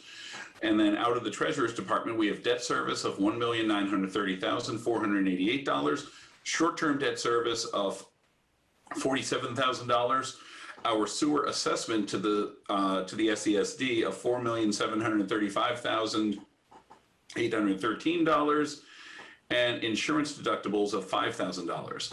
That's a total of personnel and non-personnel expenses in the amount of $8,329,470. And I move for approval by roll call vote. Councilor Turrio moves for approval of the total enterprise fund for an amount of $8,329,470. Under discussion. Thank you, Madam President. I'm all discussioned out. Seeing no further discussion, Madam City Clerk. Councilor Torrio, Yes. Councilor Sargent, Yes. Councilor Riccardi, Yes. Councilor Kwasniewski, Yes. Councilor Marcillo, Yes. Councilor McCarthy, Yes, sorry. that's okay. Councilor Hapworth, Yes. Councilor Flynn, Yes. Councilor Dominguez, No. Councilor Dibble, Yes. Councilor Medora. Yes. On approval of the sewer enterprise fund, we have 11 councilors voting, 10 in the affirmative, 1 in the negative. The matter carries. Councilor Turrio. Thank you, Madam President. I move for immediate reconsideration in the hopes it does not prevail. Councilor Turrio moves for immediate reconsideration in the hopes it does not prevail. All those in favor? 1 in favor. All those opposed? Opposed? Opposed. See 10 hands opposed. The matter is not reconsidered. I now go to now we have the Water Enterprise Fund for fiscal year 2022. We have public services, water personnel and non-personnel in the amount of $722,511. Engineering water personnel and non-personnel in the amount of $787,907. From the Treasurer's Office assigned, we have water long-term debt of $2,169,309. Water short-term debt of $11,106. The Salem Beverly Water Board assessment of $2,785,009, and an insurance deductible of $2,500. That gives us a total water enterprise fund amount of personnel and non-personnel expenses, the amount of $6,478,342. And I move for approval by roll call vote. Councilor Turrio moves for approval of the Water Enterprise Fund for fiscal 22 for a total amount of $6,478,349. Under discussion. No discussion.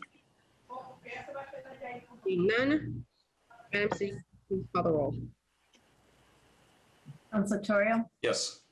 Counselor Sargent, Yes. Counselor Riccardi, Yes. Counselor Prosnowski, Yes. Counselor Marcillo, Yes. Counselor McCarthy, Yes. Counselor Hapworth, Yes. Counselor Flynn, Yes. Counselor Dominguez, Yes. Counselor Dibble, Yes. and Counselor Madore. Yes. On the approval of the Water Enterprise Fund, we have 11 councilors voting, 11 affirmative, none negative. The mayor carries. Councilor Terrio. Thank you, Madam President. I move for immediate reconsideration in the hopes it does not prevail. Councilor Terrio moves for immediate reconsideration in the hopes it does not prevail. All those in favor? All those opposed? Opposed? I see 11 hands. The matter is not reconsidered. Now we have the Trash Enterprise Fund, which consists of engineering, trash enterprise personnel, and non-personnel in the total amount of $3,962,444. And I move for approval by roll call vote. Madam President, recusal. Councilor Sargent, let the record reflect that Councilor Sargent has recused himself. Anybody else? Anybody else? Seeing none. Councilor Terrio moves for approval of the Trash Enterprise Fund for a total amount of $3,962,444. Under discussion. No discussion, Madam President. Seeing none, Madam City Clerk. Counselor Torrio, Yes. Counselor Riccardi, Yes. Counselor Prosnowski, Yes. Counselor Marcillo, Yes. Counselor McCarthy, Yes. Counselor Hapworth, Yes. Counselor Flynn, Yes. Counselor Dominguez, Yes. Counselor Dibble, Yes. and Counselor Madore. Yes. On approval of the Trash Enterprise Fund, we have 10 councilors voting, 10 affirmative, 1 recused. The matter carries. Councilor Terrio. I move for immediate consideration in the hopes it does not prevail. Councilor Terrio moves for immediate reconsideration and hopes it does not prevail. All those in favor? All those opposed? Opposed? Opposed, I see 10 hands. Matter is not reconsidered. Thank you. Now we have the PEG Access Enterprise Fund. That is under the Solicitor's Department, and it is non-personnel expenses of $691,250. I move for approval by roll call vote. Councilor Terrio moves for approval of the PEG Access Enterprise Fund for a total amount of $691,250. Sorry, thank you, Madam President. This is something that was added, that was changed last year. This is a pass-through enterprise fund that is used to funnel the money that Comcast picks up in their bills to us and to fund our public access TV and related projects. And it passes it through. It used to be conveyed by Comcast directly to SATV, and for legal reasons, it was changed last year to have to go through an enterprise fund instead. So now we see it. Thank you. Any further discussion? Seeing none, Madam City Clerk. Counselor Torrio, Yes. Counselor Sargent, Yes. Counselor Riccardi, Yes. Counselor Prosnowski, Yes. Counselor Marcillo, Yes. Counselor McCarthy, Yes. Counselor Hapworth, Yes. Counselor Flynn, Yes. Counselor Dominguez, Yes. Counselor Dibble, Yes. and Counselor Madore. Yes, on approval of the PEG Access Enterprise Fund, we have 11 councilors voting, 11 affirmative, none negative. The matter carries. Councilor Terrio. Thank you, Madam President. I move for immediate reconsideration in the hopes it does not prevail. Councilor Terrio moves for immediate reconsideration and hopes it does not prevail. All those in favor? All those opposed? Opposed? 11 hands opposed. The matter is not reconsidered. Okay, and then just for informational purposes, that's our total enterprise funds are $19,461,506. That combines all of them. That's not a vote item, that's just informational. And then the total operating budget for fiscal year 2022, including the enterprise funds, is $179,868,048. and I move for adoption by roll call vote. Council Chair moves for adoption of the total operating budget for fiscal 2022, total amount of $179,868,048. Under discussion. That we've had a lot of discussion. We do have a couple of hands raised though. Councilor Flynn. Thank you, Madam President. Just to make sure my notes are clear here, we did do the Veteran Services Department. We didn't skip that, correct? It was one that I didn't have checked off on my my list here. We did. Services. We did get that. Okay, I'm sorry. I just want to make sure we didn't skip over that. Thank you. Councilor Dominguez. Thank you, Madam President. I had to agree with the good Councilor Ward 7, Councilor Debo. That was previously my comment in the committee, that during this pandemic increase on any item, the healthy decision that any city and town or any budget need to be taken. But I have a couple of concerns. We heard that we're going to have $36 million from the federal level state to help cities and towns. Through you, Madam President, maybe to our mayor, in what capacity we will see those $36 million being used to alleviate our budget concern that we had, the increase that we have? Is that going to be something that we will see because we are anticipating some help? And that was my point at the beginning. We are anticipating some help, but in the same token, we are increasing, our taxes are increasing, our waters and sewers are increasing, and so many other items are increasing. So we would like to hear from our mayor, what is the intention on those funds when they're coming in? If that's going to alleviate us as a residents, because our residents need some help. Not putting more increase in top of what we have. So my question for the mayor was that, and I also agree in the side that we have to maintain and be able to bring some of the need on the department. But a few items that we are supposed to look in a better term to try to help was not really discussed in this. So I would like to, this is any possible way that we can let the general public know when we had the funds, when we had the money from the state or federal level, we will have some alleviation on these increases that we are proposing here in this budget. Thank you. Thank you, Councilor. The matter before us is adoption of our annual operating budget. If you would have a question about the relief funds, whether the federal or the state relief funds, I would request that you bring an order that we could discuss in committee, in your committee, so we can have a deeper discussion. But we have a lot before us that we need to vote on. So unless someone wants to suspend the rules, I would really like to get through voting the budget. So moved. Suspend the rules to allow the mayor to speak. Very briefly, Councilor Dibble moves to suspend the rules to allow the mayor to address the council again. Are there any objections? Seeing none, Mayor Driscoll. Yeah, thank you, councilors. I'll try and be brief. I just want to remind everyone with regard to the tax rate, the tax rate has not been set yet. So the tax increase has not been set yet. That doesn't happen until the fall. We will be taking care of that. And as I mentioned earlier, we are $6 million below the levy. That's the legal limit we are allowed to tax voters. There's $6 million under that. That's the highest amount we've ever been under due to, I think, really good stewardship between the council and the administration with respect to how we manage our resources. So the notion that we're going to see large tax increases is premature. We won't be setting that tax rate until the fall.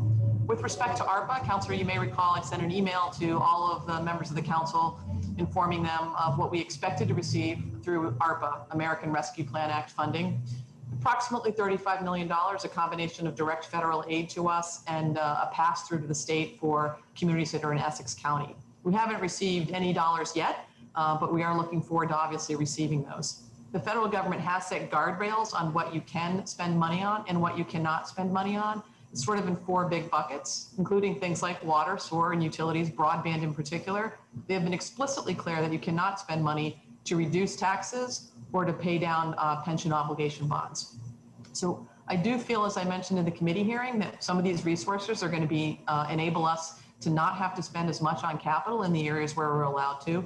And we're looking forward to having a robust process of stakeholders, city councilors, and others coming together to set some values and principles on what we think we should be expending these dollars are. It's a lot of money, but it certainly isn't enough to do everything. We want to make sure what we're doing is meaningful, is equitable, and is recognizing some of the items that we have to do now, and hopefully some that we can leverage for longer term economic progress. We look forward to engaging with counselors and members of the public about that through, again, a fair, equitable, and transparent process on how best to leverage these dollars to help all of our community members.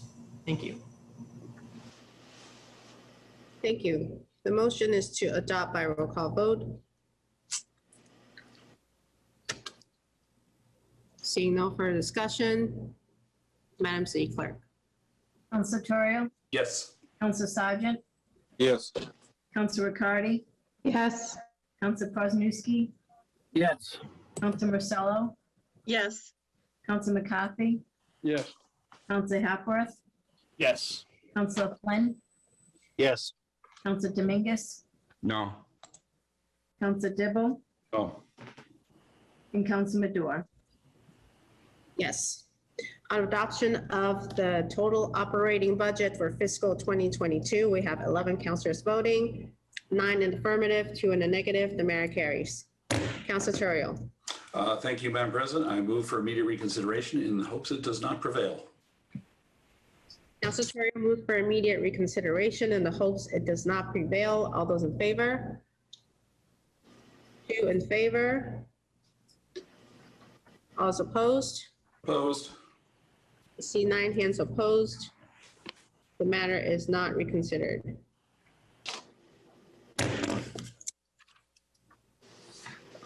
Communications for city officials. Council Terrio. Actually, do I present that as the order, or I think the city clerk presents that as the order? Are we staying on that one next or going back to? And we should stay on this because we still have officials here, so. No problem. We have a communication from Jane A. Guy, Assistant Community Development Director, submitting an order for fiscal year 2022 CPA funds. In order that $1,020,945 is hereby appropriate to the CPA funds for the fiscal year 22 to the accounts listed below. That CPA General Admin Expenses, CPA General Admin Stipend, CPA General Admin Reserves, CPA Open Space Reserves, CPA Historical Preservation Reserves, and CPA Community Housing Reserves. Council Terrio. Thank you, Madam President. I move for adoption by roll call vote. Council Terrio moves for adoption by roll call vote. Under discussion. Thank you, Madam President. This is the first of 2 motions that involve the CPA. The first is to put the funds into the CPA accounts that they decide how to spend and then recommend to us. So this is the housekeeping part of it where we put the funds into the CPA, and then the next motion on the table is for their preferred disbursement. Thank you. Any further discussion? Councilor Dibble. Thank you, Madam President. I'd like to move to divide the questions. So the second item on the list under the Superior Court and County Commissioners buildings and the Crescent Lot, that whole one item, if that we can take that separately, please. We're not on that one yet, Councilor. Councilor Dibble, we are still on the order to transfer the funds to account. So if you want to save that for the next one. I'd be happy to save that. Thank you. Any further discussion? Councilor Sargent. Thank you, Madam President. Of course, I'll support this going forward, but I just want to make a note that it looks like there's only $94,595 to community housing, and that's roughly about 10%. At a time when we have a housing crisis that's been much documented and much talked about. I'm just surprised that the maximum amount for housing isn't put forward. So, Madam President, if I could just address that part of it quickly. This is the initial allocation to the reserve. For the bulk of the money is allocated to the general reserves in the CPA. And by the rules of the CPA, you have to allocate a minimum, you have to pre-commit a minimum of 10% to each of the three categories: open space reserves, historical preservation, and community housing. So what we do each year is we put that minimum 10% in, and then in the general reserves, which is the largest of the numbers in here, then that money can be allocated as needed to any of the other purposes. So there's money allocated to housing from there, there's money allocated to historical preservation, and that amount, what gets then reallocated, varies from year to year. Right. So this is the housekeeping portion of it. Well, thank you. It still doesn't look like the maximum amount. No, it's on not. Page total is given, but so noted. Thank you. Put it simply, for members of the public, as required by CPA, the 10% is required for housing, historical preservation, and open space, 10% each for a total of 30. The rest, 70, is discretionary, which we will vote on next. On the transfer, any further discussion? No, thank you. Seeing none, Madam C. Clerk, please call the roll. Counselor Torrio, Yes. Counselor Sargent, Yes. Counselor Riccardi, Yes. Counselor Prosnowski, Yes. Counselor Marcello, Yes. Counselor McCarthy, Yes. Counselor Hapworth, Yes. Counselor Flynn, Yes. Counselor Dominguez, Yes. Counselor Dibble, Yes. and Counselor Madua. Yes. On the appropriation to the CPA funds for fiscal 2022, we have 11 counselors voting, 11 affirmative, none in the negative. The matter carries. Further communications from city officials. We have communication from Jane Guy, Assistant Community Development Director, submitting an order for an appropriation within the CPA funds for fiscal year 2022 projects. That in order that $973,795.98 be appropriate within the CPA funds for the fiscal year 22 projects listed on your agenda. Councilor Terrio. Thank you, Madam President. I move for adoption by roll call vote. Councilor Terrio moves for adoption by roll call vote. And the discussion? Thank you, Madam President. So this is the CPA committee's recommendations on what to do with that money that we just allocated. They have a number of causes here. One of them is money to go towards the redevelopment of the church buildings into housing, the Hawthorne Lofts building on Hawthorne Boulevard. One of the recommendations is to put some funds in towards the development that is proposed for the Superior Court County Commissioners Building and the Crescent Lot. There's money for the window restorations in the Emberton House. Something for the Essex National Heritage Area on Baker's Island, where they've been restoring and running tours and keeping it and opening as a public space. A restoration for the public library. There's a variety of causes here. Some things for the Willows, some money to go towards the Pioneer Village Camp Nomcake relocation. And it's a whole variety of causes that committee has considered and is moved forward. And interestingly enough, so we talked about housing. So beyond that minimum, out of that minimum this year, we have $450,000 of that total, or roughly not quite 50% of the overall CPA funding this year, is being recommended to go towards housing. So that is something that we haven't usually done. We haven't usually gone that far on housing with this. So that is something that's, the CPA committee has kind of heard those requests. And for all these, there's still a number of requests that they got that they didn't move forward with. So if anybody wants for discussion, I know that Jane Guy is here in the audience, and I would support suspension of the rules to allow her to address us about these if we'd like, or we can move or divide or however we'd like to deal with it. I leave it up to the body. Thank you. Any further discussion? Counselor Dibble.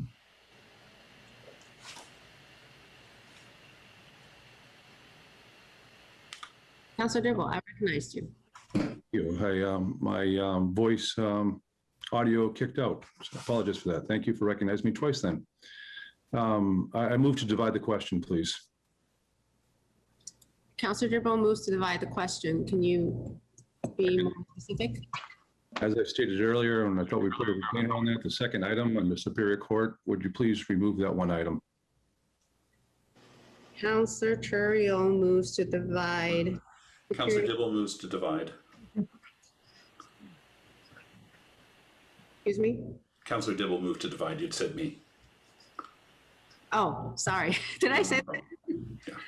Counselor Dibble moves to divide Superior Court and County Commissioners Building / Crescent Lot to the recommended amount of $200,000. Is there a second? Second.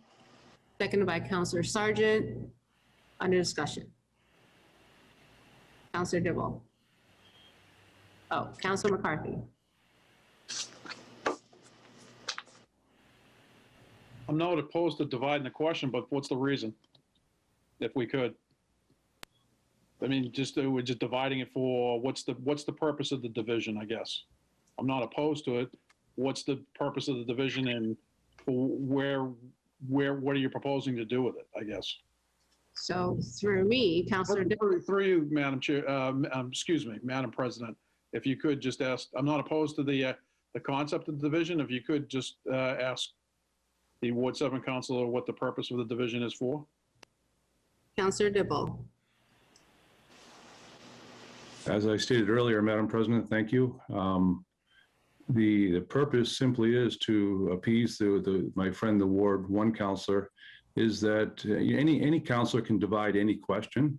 And if a councilor chooses to vote one way on one or two of the items, three of the items, doesn't matter, and a different way on the other items on the list, then they can divide the question.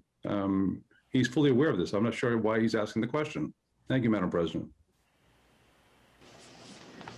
On the motion to divide the question, Counselor Sargent.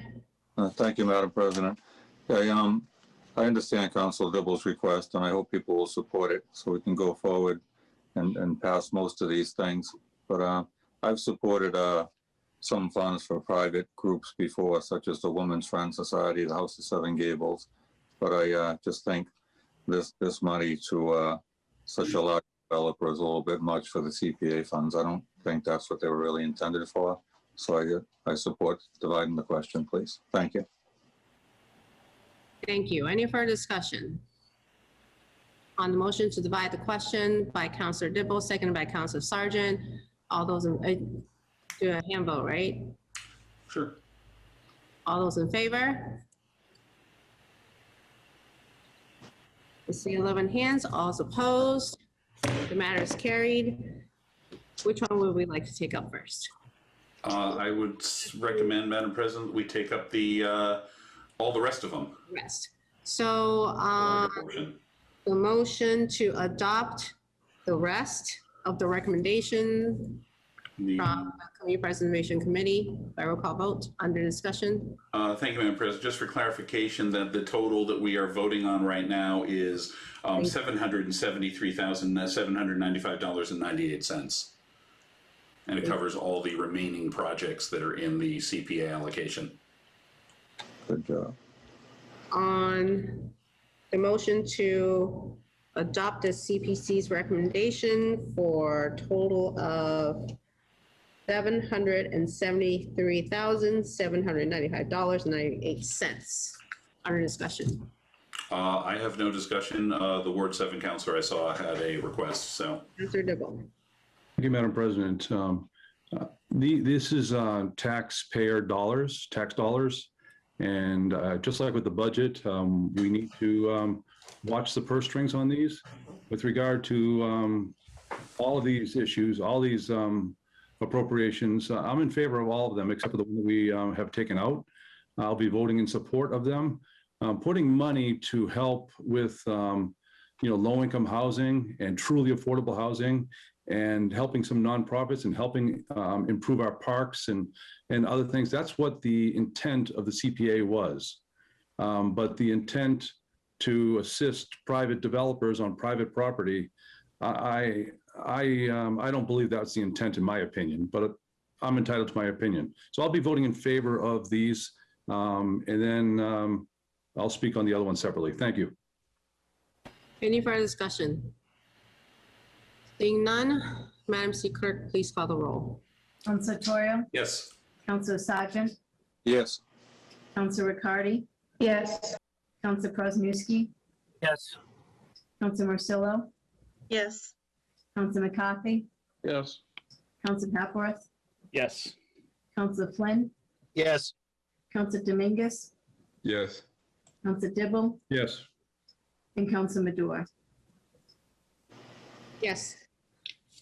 On the adoption of the Community Preservation Committee's recommendations, we have 11 without the $200,000 for courthouses. We have 11 councilors voting, 11 affirmative, 1 negative, the mayor carries.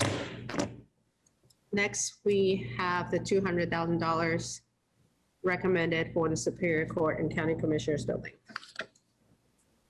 Thank you, Madam President. I also move for approval on that one by roll call vote. Councilor Terrio moves for adoption by roll call vote. Uh, And on that, Thank you, Madam President. Just I'll briefly note that I have some concerns about this sort of thing as well, but I'll also say from what I know of this proposed project that it's being leveraged to provide a greater degree of affordability in the development plan than normally would be the case. And also, I will note that the CPC, one member abstained, but the remainder of the membership voted unanimously to support it. And this is a case where I have my opinions, but I will trust the commission to have made a good decision.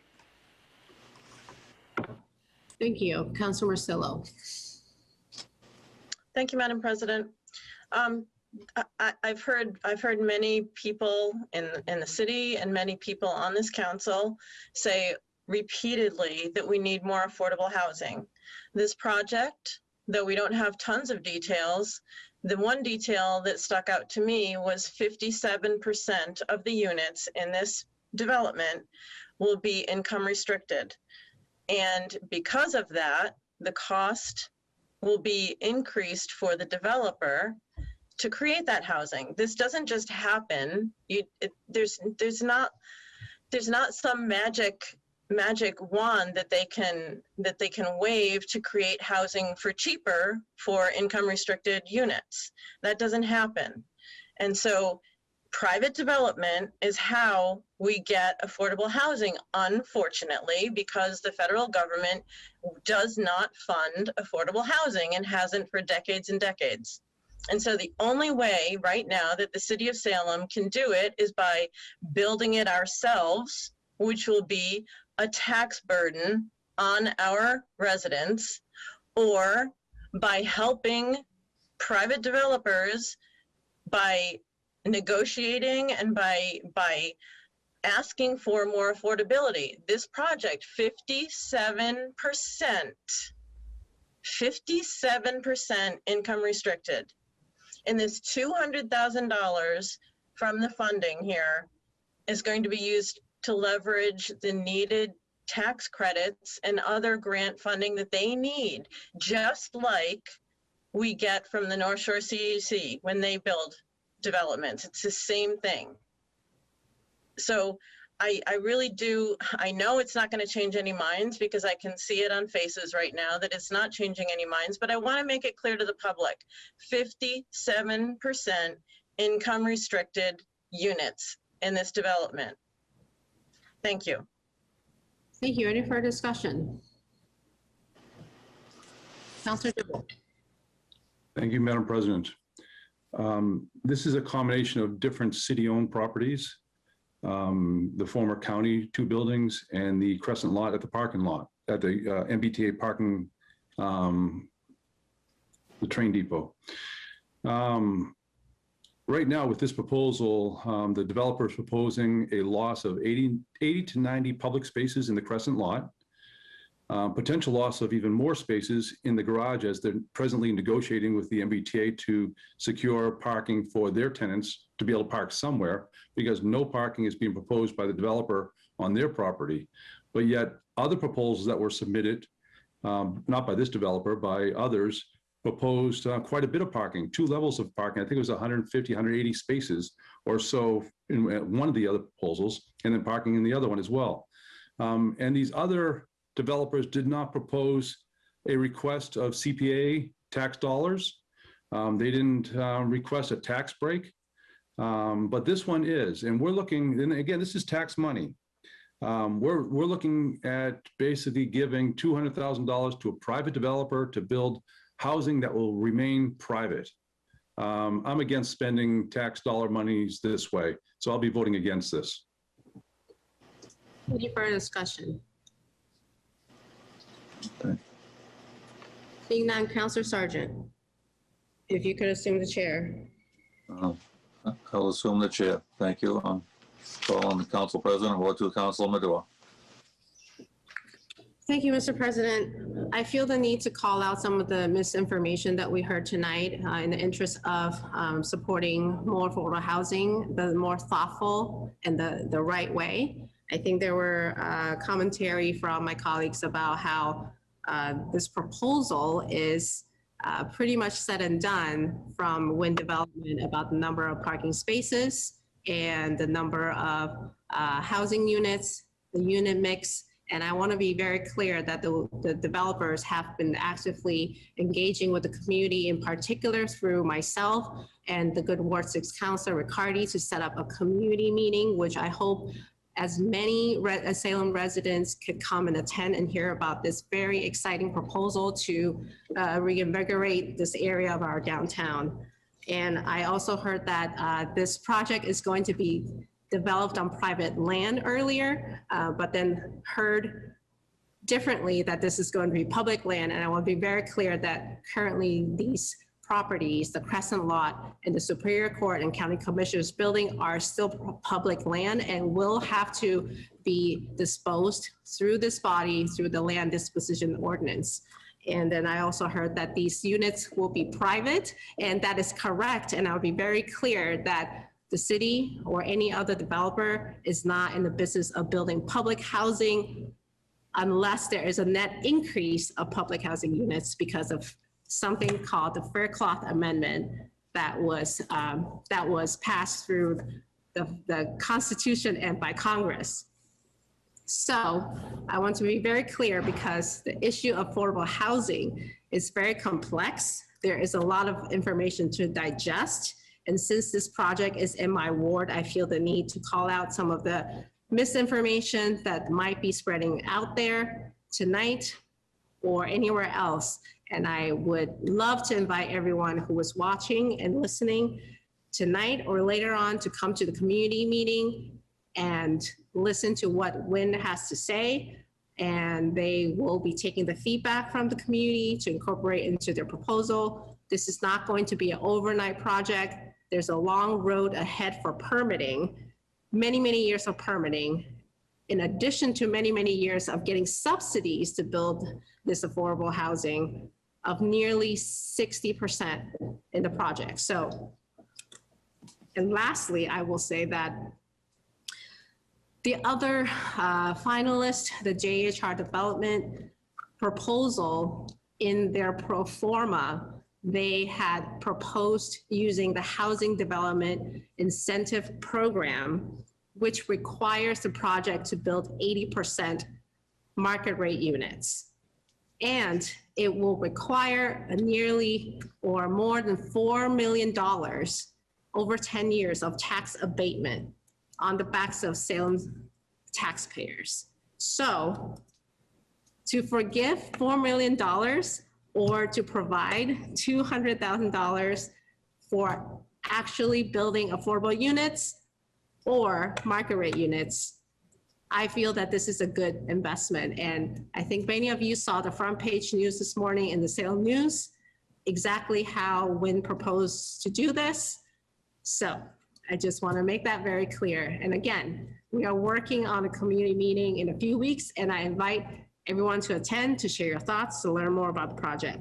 But nothing has been filed yet. And if someone says that there's a proposed number of parking spaces, units, nothing has been set in stone yet. So with that, Mr. President. Thank you. Thank you. I'll yield the chair to Council President. Thank you. Thank you. Any further discussion? Councilor Terrio. Thank you, Madam President. I share most of what you just said. The county commissioner and former courthouse buildings, these are former state properties that never were on this, that haven't been on the city tax rolls, haven't been city property. They were conveyed directly to the SRA for disposition. This council, I think it was 2 years ago, added the Crescent lot to it as part of the, after we doing the research as to what could potentially be built, added the Crescent lot to that in order as an incentive to help with the overall redevelopment. I think I took some look at the proposals that came in that the SRA went through, but ultimately in my case as well, I tend to look at these things. I have my opinions, and I have my opinions as to who the best developers are, who the best teams are for things, what the best proposals look like.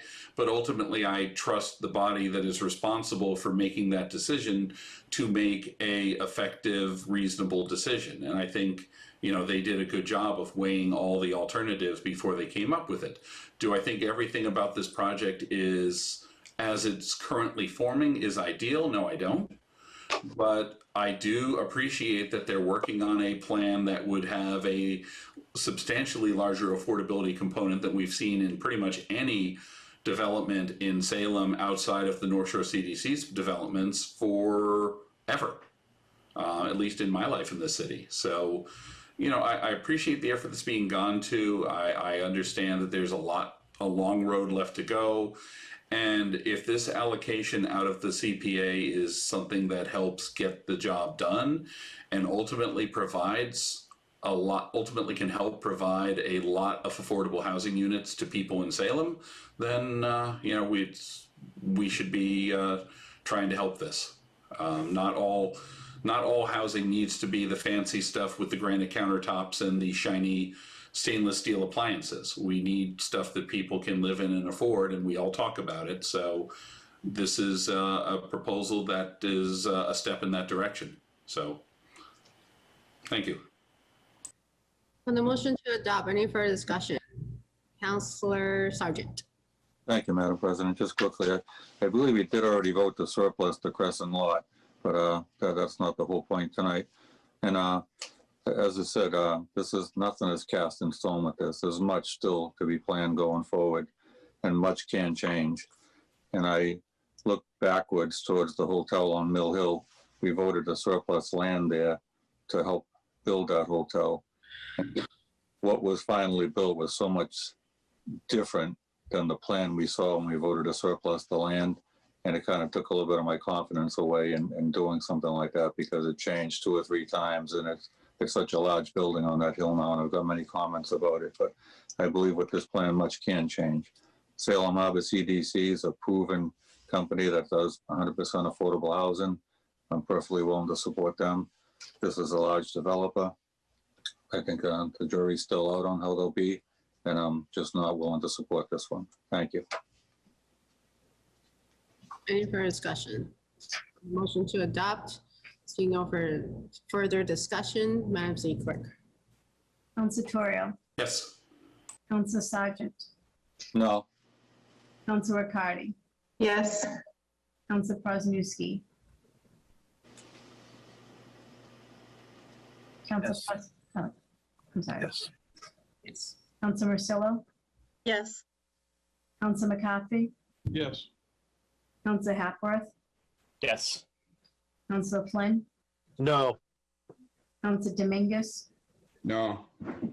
Council Dibble. No. And Council Medora. Yes. On the motion to accept the recommendation of $200,000 from the CPC for the Superior Court and County Commissioners Building and Crescent Lot, we have 11 councilors voting, 7 affirmative, none the negative, the mayor carries. Councilor Terrio. I move that we return back to our regular order at this point. I think we've taken care of everything. 9. Yeah, page 9, I believe. Yep. Would you like to move for a 1-minute recess before we do that? Sure, so moved. Councilor Terrio moves for a 1-minute recess. All those in favor? On hands, great. We are in recess for 1 minute.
Sure.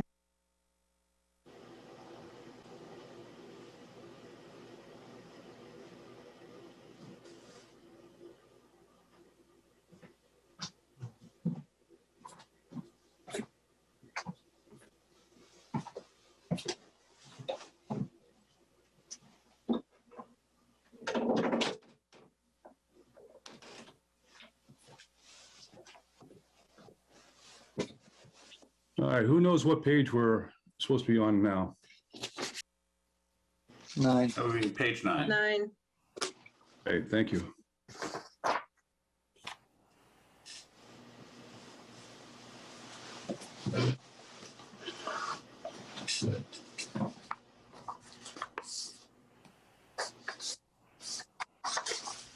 I think Gene from Fiesta was waiting. But he's no longer here. Wait on Councilor Riccardi. Oh, Madam City Clerk, they're on their way down, so we'll wait for them too.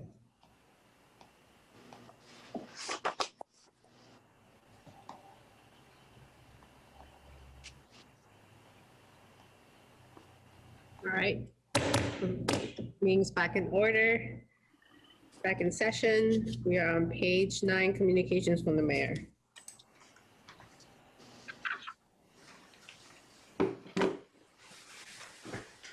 Madam City Clerk, you're muted, in case you didn't know.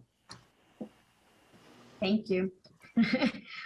We've been ordered that the sum of $4,028,090.85 is hereby appropriated from the general fund balance reserve for free cash to the following special revenue accounts: stabilization fund, capital improvement fund, and OPEB fund.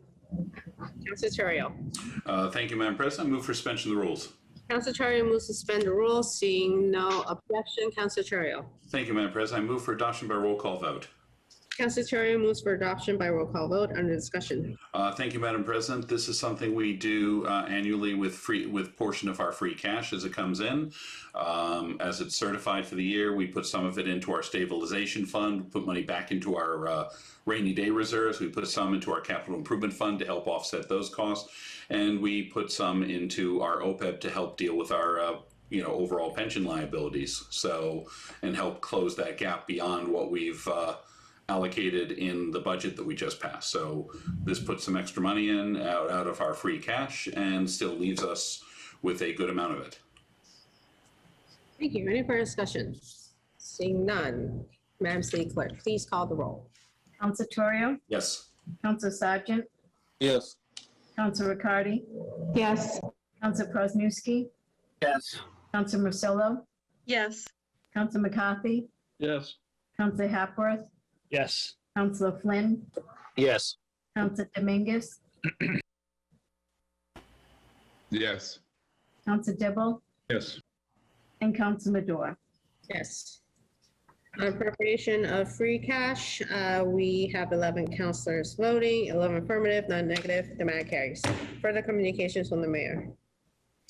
We have an order that the sum of $210,733.18 is hereby appropriated from free cash to the HR retro wages to cover the pay increases for contact settlements reached with IAFF, Salem firefighters, and the Salem Police Superior officers. And Council Flynn.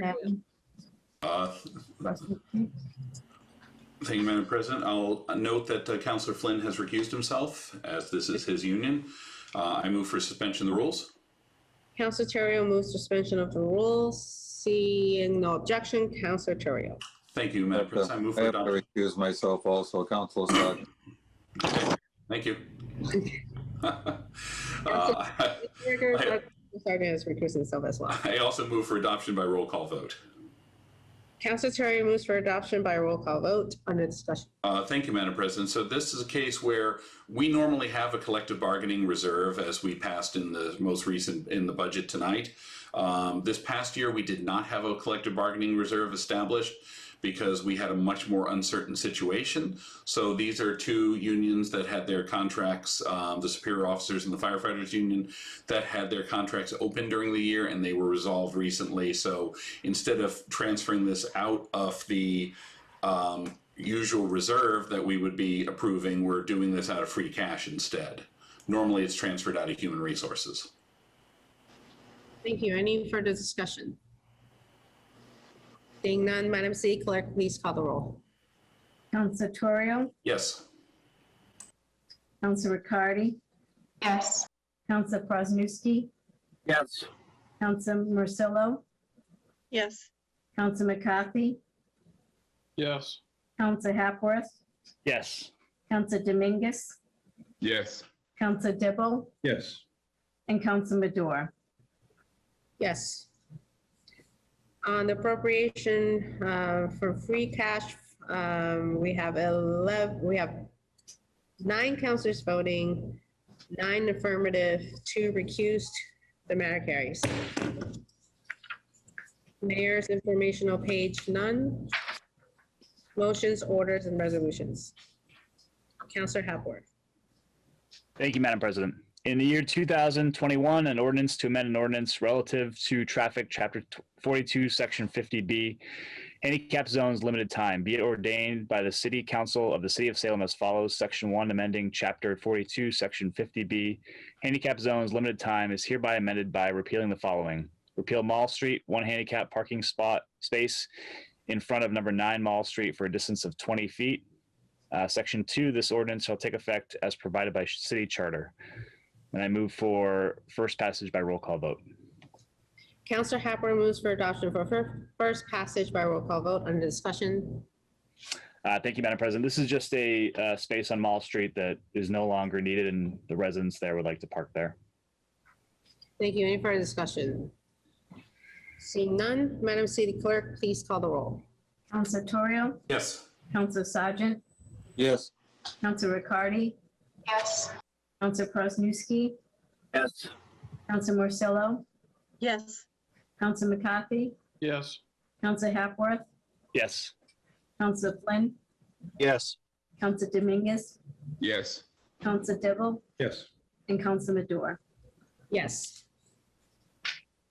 On the amendment of the traffic ordinance, we have 11, for first passage, we have 11 councilors voting, 11 none in the negative, the mayor carries.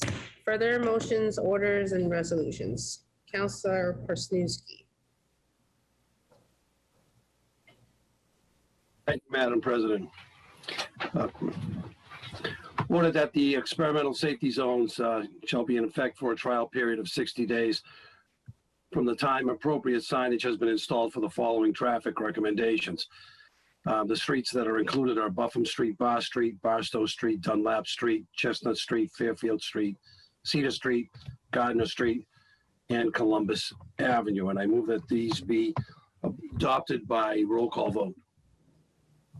Counselor Persniewski moves for adoption by roll call vote. Under discussion. Thank you. As in the past, we have selected several streets to be shut down on certain days or slowed down on certain days as a traffic calming measure. We experimented with it last year. It worked out well.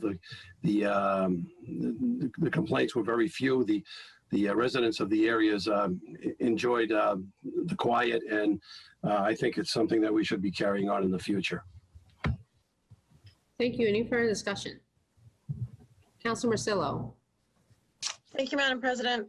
I've heard some feedback from people about these areas that we set up for traffic calming, about maybe how they look, about how come some streets and not others. And I would just like to put out an appeal to the drivers in Salem or drivers who come to Salem to please slow down and to respect the speed limits in our neighborhoods. This wouldn't have to be done if people were not speeding or driving erratically or holding a phone in their hand while they're driving, all things that we see every single day. I just need to point to Wilson Street, where we've put in traffic calming measures. We've created a bike path, and we've put in new signage directing people and pointing out that this is a school zone, that the traffic should only be moving at 20 miles per hour. And there's a radar sign there where traffic continuously, even with the sign flashing, goes over that speed limit. So I'm all in favor for anything that can be used to test out ways to slow down traffic. And I really, again, want to urge residents to slow down in Salem. Thank you. Councilor Flynn, and then Councilor Riccardi.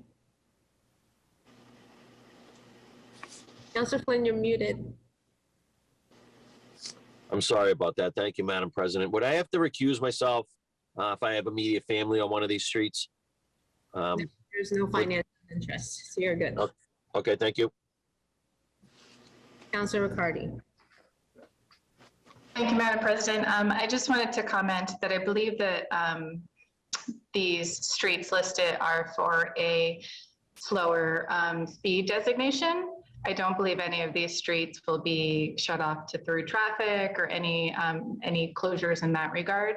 I do appreciate that the Traffic and Parking Department is taking this trial methodology and experimental process to try to figure out what we can do to really help our neighbors and help our residents and create these streets and make them safer for our residents, for our kids that are riding bikes, for those that are walking around. But as Councilor Morcillo very well stated, it's the driver's ultimate responsibility. We can put in, as many of these things as we want, but we need to be more responsible drivers. We need to be paying attention, and we need to be respectful of the rules of the road, essentially. So I am hopeful that this experimental safety zone, as you can see, there's, I think, 4 or 5 streets in North Salem. I'm hopeful that it will be a success because we do need to do something. And looking forward to seeing the results of this trial. Thank you, Councillor Hepworth, and then Councillor McCarthy. Thank you, Madam President. I just want to echo some of the comments of the Ward 3 and Ward 6 councilors. And also wanted to just commend the Traffic and Parking Department for continuing to work with neighbors and work with ward councilors to address issues specific to the neighborhoods and the streets. They're doing this traffic and parking traffic calming is happening on a budget that's less than we're spending on golf cart paths in the city. They're doing it at a relatively low amount of money, and they're making an impact in neighborhoods, and they're learning. And it's testing before we invest, and I appreciate that too, that we're not investing large sums of money to transform neighborhoods that may not need it. We're testing things out and seeing what works. We certainly hear the frustrations, and we take those into account, but also, we hear about kids on Fairfield Street playing out in the street for the first time, and being able to do that on weekends. And I think just continuing to try these out and seeing what we can do to make our streets safer and I want my kids out. I want my kids to be able to meet other neighborhood kids and be out in the streets and be able to not worry about a car hitting them. And I think the more we continue to test this stuff out and learn from it, the better. Thank you, Councilor McCarthy. Thank you. Briefly, just wanted to say that I appreciate the good at-large counsel for bringing this in. I know we talked about this, but I just also want to echo the fact of some of the comments is the fact that most drivers spend a lot of their time in their own neighborhood. When you think about you go to and from work, you go run to the store, whatever. So a lot of the speeding, and we've had this conversation in my neighborhood and other neighborhoods, a lot of the speeding sometimes is local. So you really, as much as we all sit here and we want to say, these speed zones, I agree with them. I agree on slowing people down. I catch myself doing it myself. But you also have to realize that every time I have had a conversation with any former police chief about setting up any kind of speed trap or enforcement area and to pass out tickets, I would say 8 out of 10 people that they stop are local residents, and the local residents don't realize they're doing it. And that's the hard part. We're always going to have someone comes into the neighborhood and is going to speed around for whatever reason, but a lot of the people who spend a lot of time in our neighborhoods are our neighbors. And sometimes they can be some of our people that we really need to take a hard look at as well, because we can't have a police officer enforcing every speed zone in every neighborhood on every street. It just isn't feasible. So I think what was said earlier, the message really needs to get out that we need people to understand when we put these signs up, we mean it. And at some point, someone's going to come up and enforce it, and then you're going to get a ticket.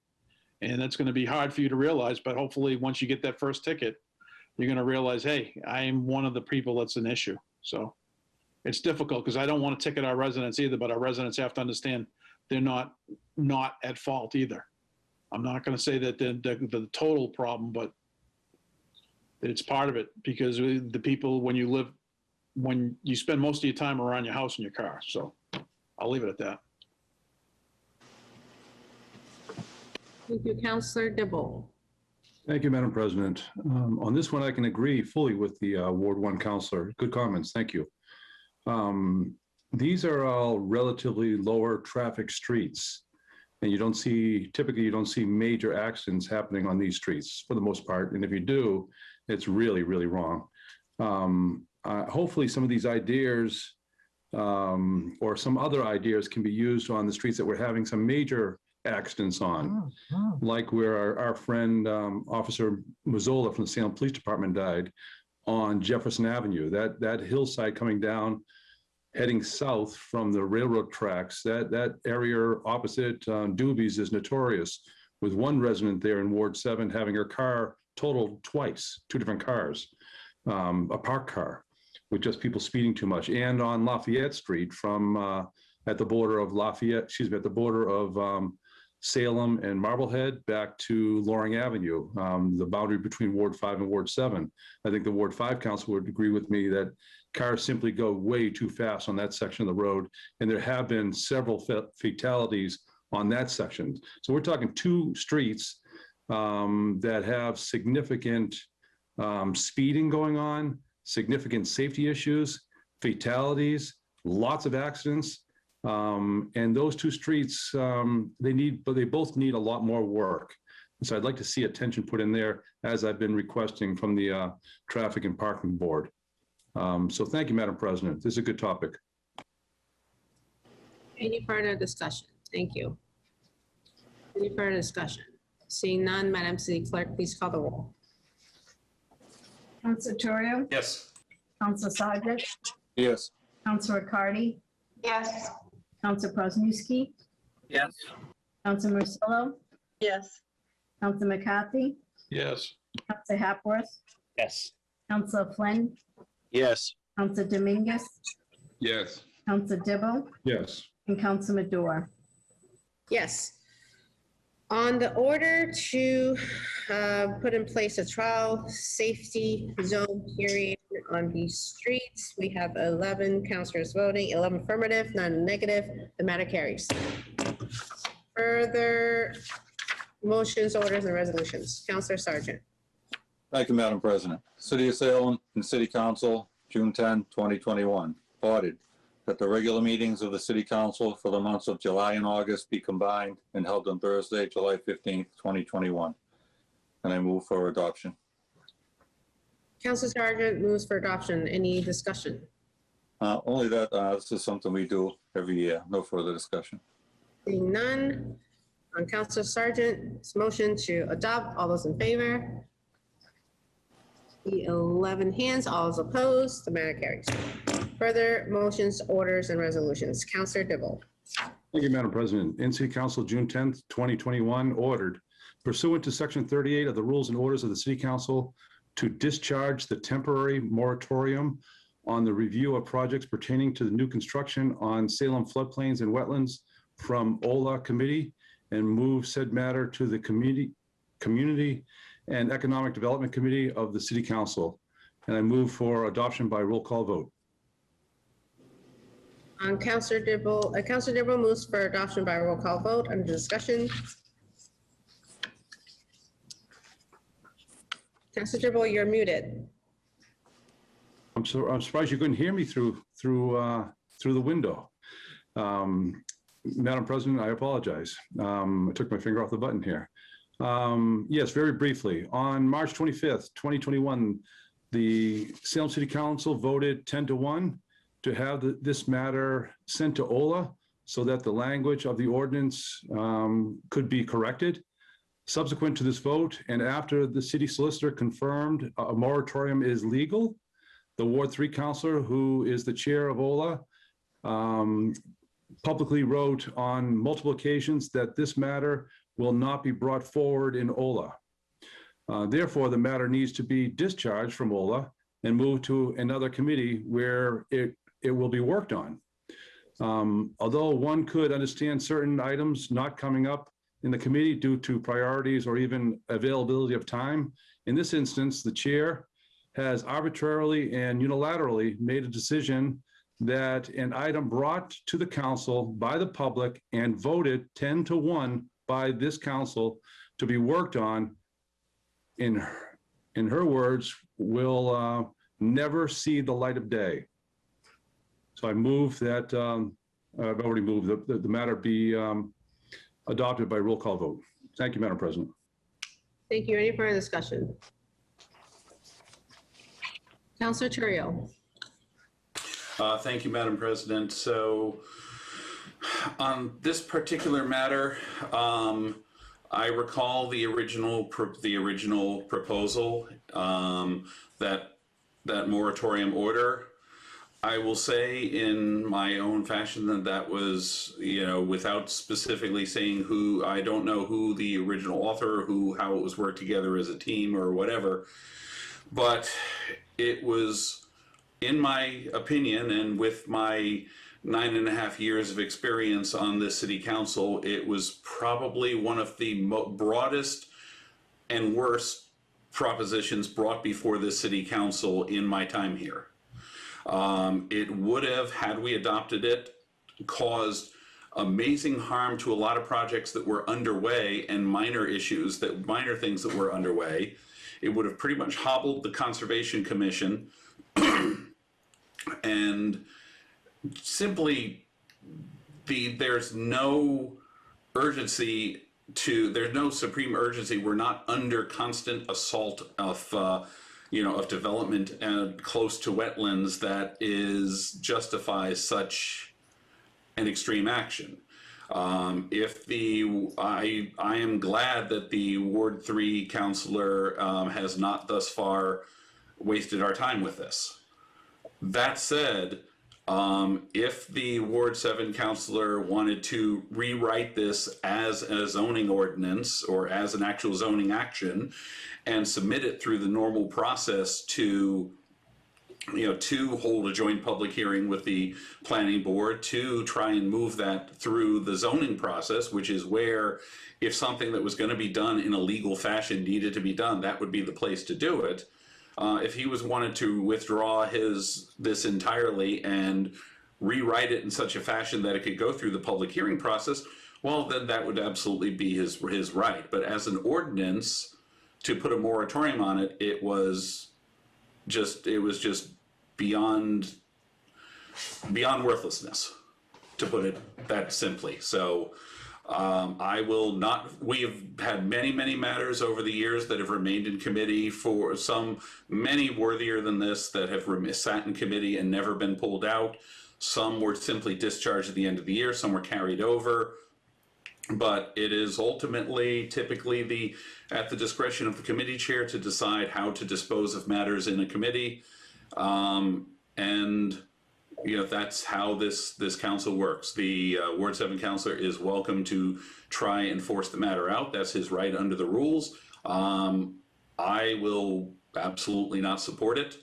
And I hope that I hope we come up with the new rules that we can run through the zoning process soon. But I hope this moratorium just simply, dies once and for all, because it's, in my opinion, ridiculous. Thank you. Councillor Morcillo and then Councillor McCarthy.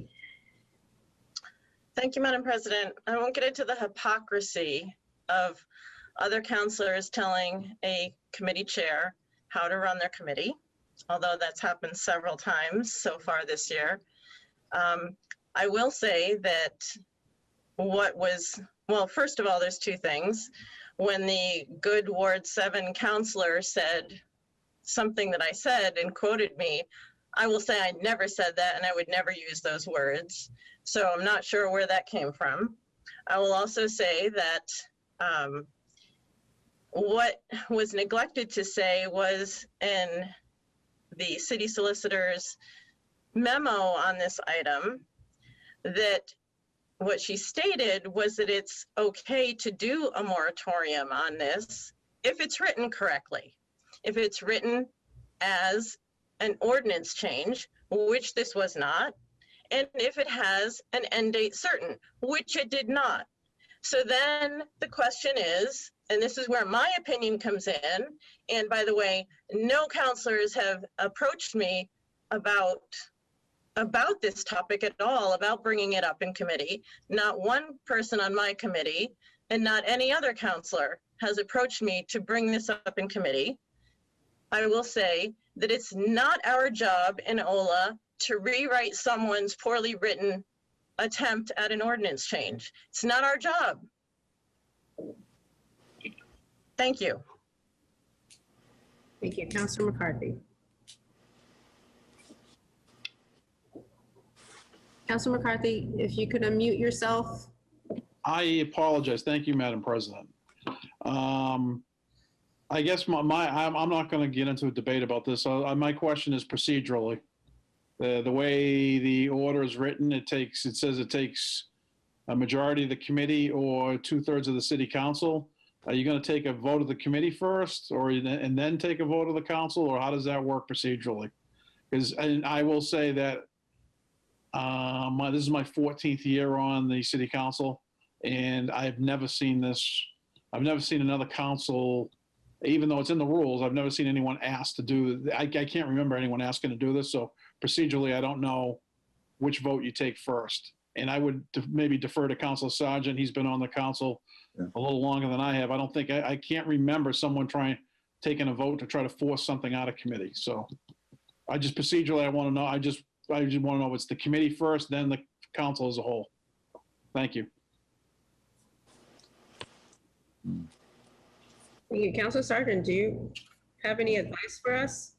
Thank you, Madam President. Yes, I've seen a couple of times things in committee pulled out by 8 votes of the city council and voted on.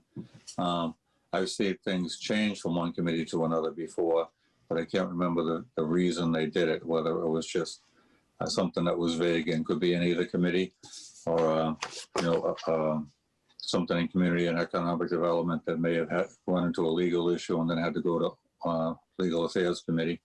But I've seen similar things done, and I know the zoning change for Lowe's up on Highland Avenue, I believe that was tied up in government services and was pulled out by 8 votes of the city council and eventually passed.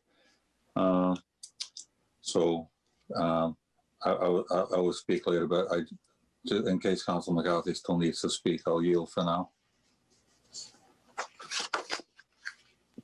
Thank you. No, thank you. I'm all set. All right. Just reading the rules real quick.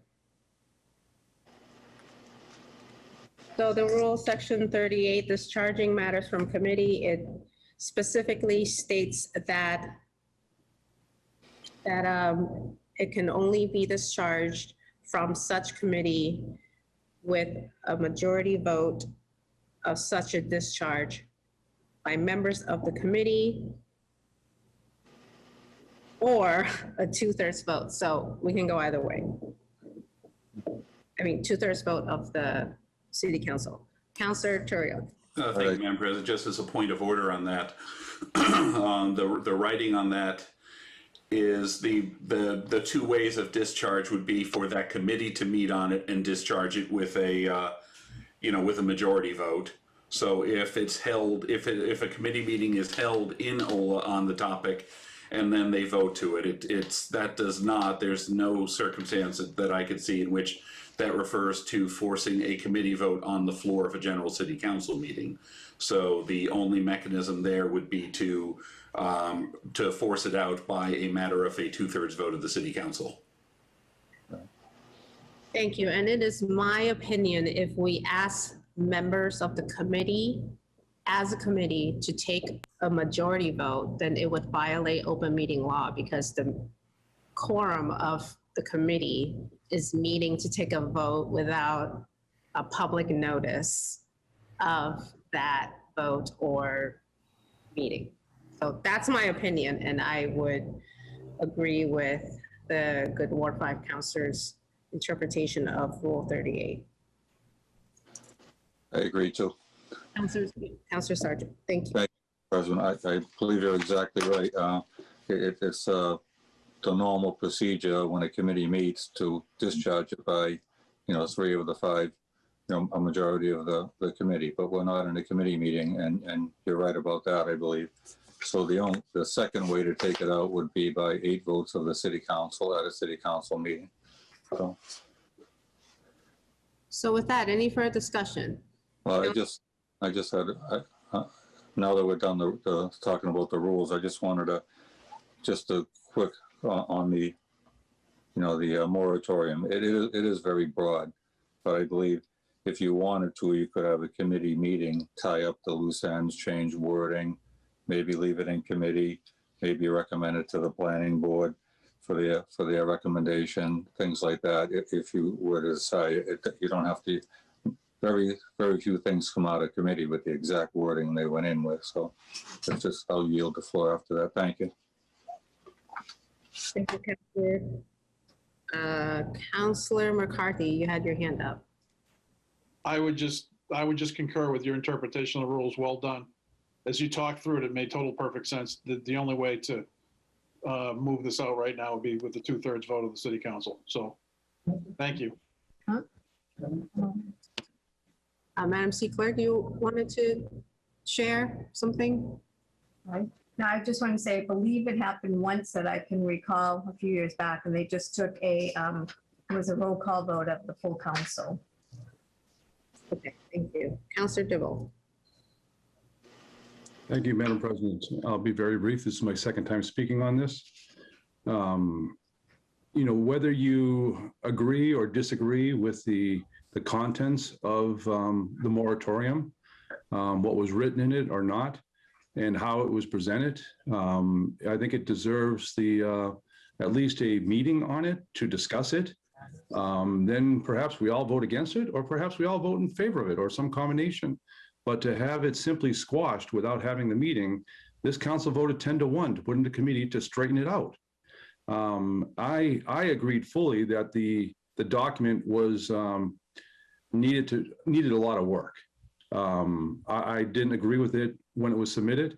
I agreed with the idea of it, that we needed to corral in a lot of this overdevelopment that's happening in some of our floodplains and near our wetland resource areas.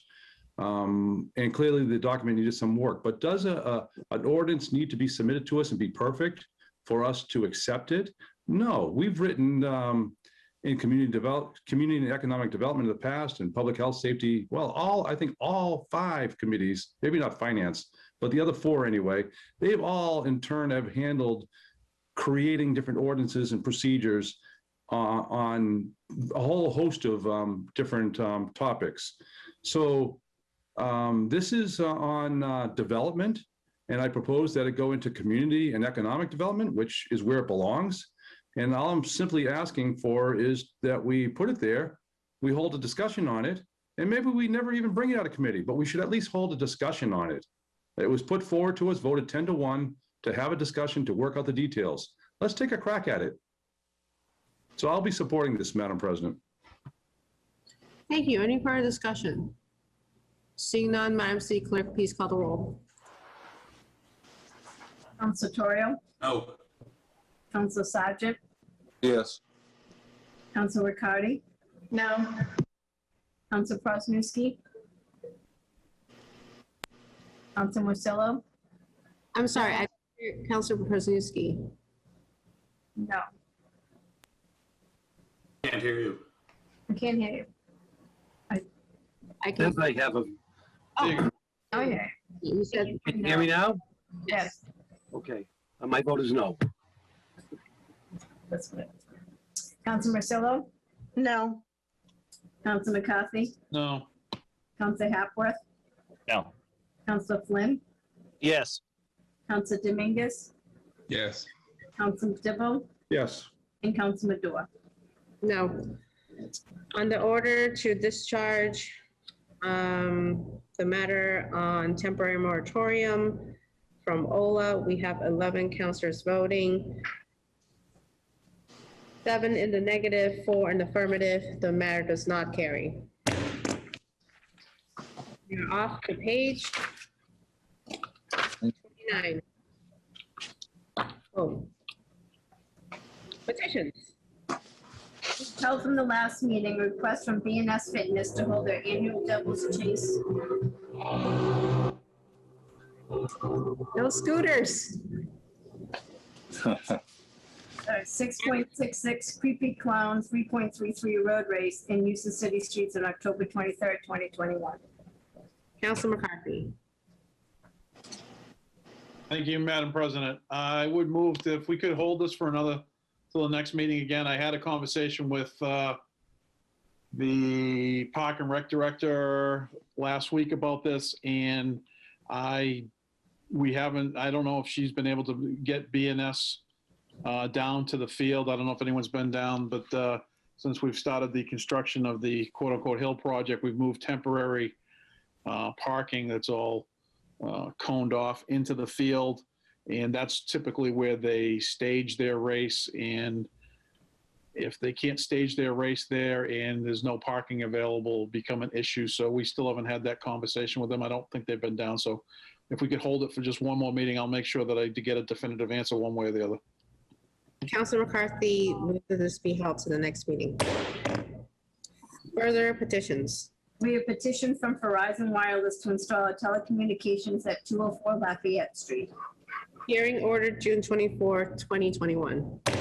Further petitions. We have petition from Brian McGrail Esquire on behalf of Mr. Paul DiBiase as trustee of Osborne Hills Realty Trust to receive approval to name certain streets in the Stormwater Crossing subdivision locating off of Marble Road as follows: Osborne Hill Drive, Amanda Way, Chanel Circle, and Stormwater Drive. Counselor Hapworth. Thank you, Madam President. Move for confirmation by roll call vote. Counselor Hapworth moves for adoption by roll call vote. Under discussion. Thank you, Madam President. I'm actually happy to send this to committee if that's the will of the body. I'm not sure. I know there are passionate feelings about naming streets, which I understand. These are also all, I believe, these are all in Ward 4. So if the Ward 4 counselor has a preference, either way works for me. Any further discussion? Counselor Flynn. Thank you, Madam President. I appreciate that from the good at large counselor. I would prefer to see this go into government services, just to see if some of the neighbors up there could speak on this and have a say on this. I haven't really heard much from the neighbors up there, so let's give them the opportunity. I think that would be a good move. Thank you. Thank you. Any further discussion? Yes. Counselor Sargent. Thank you, Madam President. Just the other thing to check is to make sure that there's no redundancy. There's no Amanda Street or Amanda, Drive, those kind of things. Because we talked a lot about that in committee on naming streets, so we don't confuse emergency services responding. Thank you. Thank you. Any further discussion? Would Counselor Flynn like to make a motion, or Counselor Hapworth? Counselor Flynn? Thank you, Madam President. I would like to make a motion that we refer this to government services for further discussion. Co-posted? Co-posted, committee all. Second. Counselor Flynn moves that the matter be referred to the Committee on Government Services, co-posted with Committee of the Whole, seconded by Counselor Dominguez. Under discussion? Seeing none, all those in favor? The 11 hands, all those opposed, seeing none, the matter is referred. Further petitions. We have requests from the Salem Common Neighborhood Association to hold Kids Fun Fest October 23rd, 24th, 30th, and 31st of 2021. Counselor Marcello. Thank you, Madam President. I move that this be granted. Counselor Marcello moves that this be granted. Under discussion. Thank you, Madam President. This is the annual Little Kids mini carnival on the Common, put on by the Salem Common Neighborhood Association. And so this is just an annual event. Thank you. Counselor, I would say that this is a fun fest. Fun fest. Sorry. Sorry, I didn't need to use the C word. All right. It's a fun fest. Little kids only. Little Kids Fun Fest. Any further discussion? Seeing none, on Counselor Marcello's motion that this be granted, all those in favor? Let me see those hands again. You're very small. All those in favor, I see 11 hands, all those opposed, seeing none. Matter is granted. Go Kids. Further petitions. We have a request from the Salem YMCA to hold their annual Which City 5K road race in use of city streets on October 16th, 2021. Councilor McCarthy. Thank you, Madam President. If I could, to the city clerk, I'm trying to pull it up on my phone. Does this race start in the Willows as well? I know it runs through the Willows down Ford Avenue. I don't recall where the starting, if it's Hawthorne Boulevard, only because it would be the same issue, because with the field being in the condition it's in, and I'm trying to pull it up on my phone and I can't, always I'm getting close. Give them what Willows and Restaurant Row start location. That's the start location. So I would once again move, thank you. I would once again move that we hold this until I can have a further conversation with the Park and Rec Director. I mean, obviously, the Park and Rec Commission issues the initial permits to allow them to use the park, but with the addition of the temporary parking in the field, I would just want to make sure that there's enough space down there for them to conduct these road races. So I move to hold them until I can have that conversation. Councilor McCarthy moved for this be held until the next meeting. Yep. Councilor McCarthy moved for this be held until the next meeting. Further petitions. We have a request. Go ahead.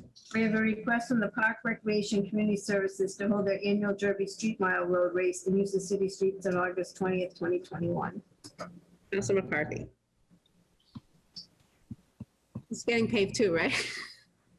Well, no. I moved for approval on this one. I thought it was getting paved.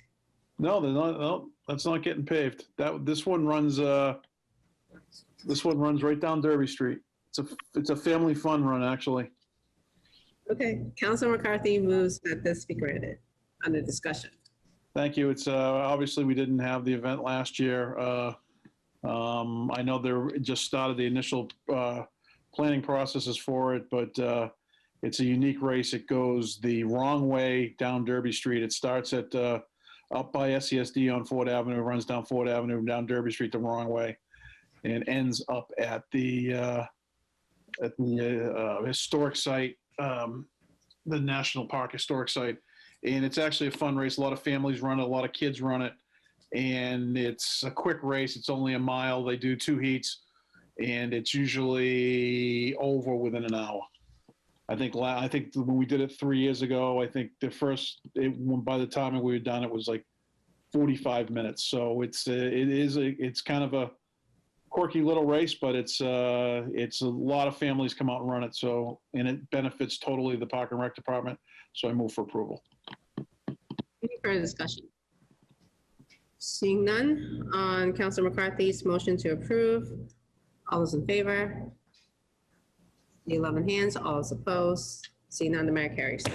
Further petitions. We have the following public guide license. Councilor Marcelo. Thank you, Madam President. I move that these be granted. Councilor Marcelo moved that these be granted. All those in favor? See 11 hands, all those opposed. The matter carries. Further petitions. We have one tag day license application. Councilor Marcelo. Thank you, Madam President. I move that this be referred to the Committee on Ordinances, Licenses, and Legal Affairs. Councilor Marcelo moved that this be referred to the Committee on Ordinances, License, and Legal Affairs.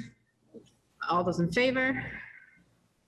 See 11 hands, all those opposed, seeing none, the matter carries. Further petitions. We have 2 drain layer contract operator license applications. Councilor Marcelo. Thank you, Madam President. I move that these be granted. Councilor Marcelo moved that these be granted. All those in favor? The 11 hands, all those opposed, seeing none, the matter carries. Further petitions. We have 2 drain layer bonds. Councilor Marcelo. Thank you, Madam President. I move that this be referred to the Committee on Ordinances, Licenses, and Legal Affairs and returned approved. Councilor Marcelo moved that this be referred to the Committee on Ordinances, License, and Legal Affairs and return approved. All those in favor? Let me see those hands.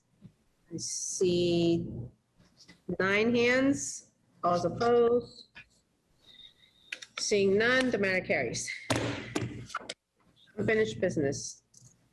We have the second passage of a traffic ordinance amending resident sticker parking. Councilor Marcelo. Thank you, Madam President. I move for adoption for second passage by roll call vote. Councilor Marcelo moves for adoption for second passage by roll call vote. Under discussion. Thank you, Madam President. We had gotten a question in about the budget that went along with this to justify the price of the guest passes and the parking stickers themselves. And so the City Council was sent a breakdown of those numbers. And so if people have not gone through that yet, I will go through it very briefly. There was a total revenue based on the number of stickers that were issued at a fee. And this was the previous year at a fee of a 2-year pass for $10, which was $13,870. The number of visitor passes, which came to $23,000. And then, actually, I'm not sure. This is based on this first pass being $10, and then the second pass being $20. That came to a total of $39,000. So the projected income based on numbers from the past 2 years is $76,030. And then for the expenses, what they did was they broke down what all the cost components are, including personnel. And so it included the staff, the October pass management, public services for creating, mounting, posting the signs, fringe benefits for staff, and that total came to $77,977, which was more than the projected revenue. But I do have to include that there was a note at the bottom that almost 70% of the visitor stickers issued are within the downtown area. And these passes are being used instead of metered or garage parking. So we also need to take that into account. So then there's a breakdown of what that would cost if you were parked at each specific garage or a lot or at a meter. So that's to also keep that in mind. And then there's also, something that doesn't have a value is the cost of the parking space itself. That we're creating a section of public road that has a value, and that we're allowing residents to get a permit to park in. And so that also needs to be considered. But it's very clear from the breakdown that was sent to us that the expenses do outweigh the projected revenue. And so that was the analysis that was asked for, and so it was given to us. Thank you. Thank you. Any further discussion? Seeing none, Madam City Clerk, please call the roll. Council Torrio, Yes. Council Sargent, Yes. Council Riccardi,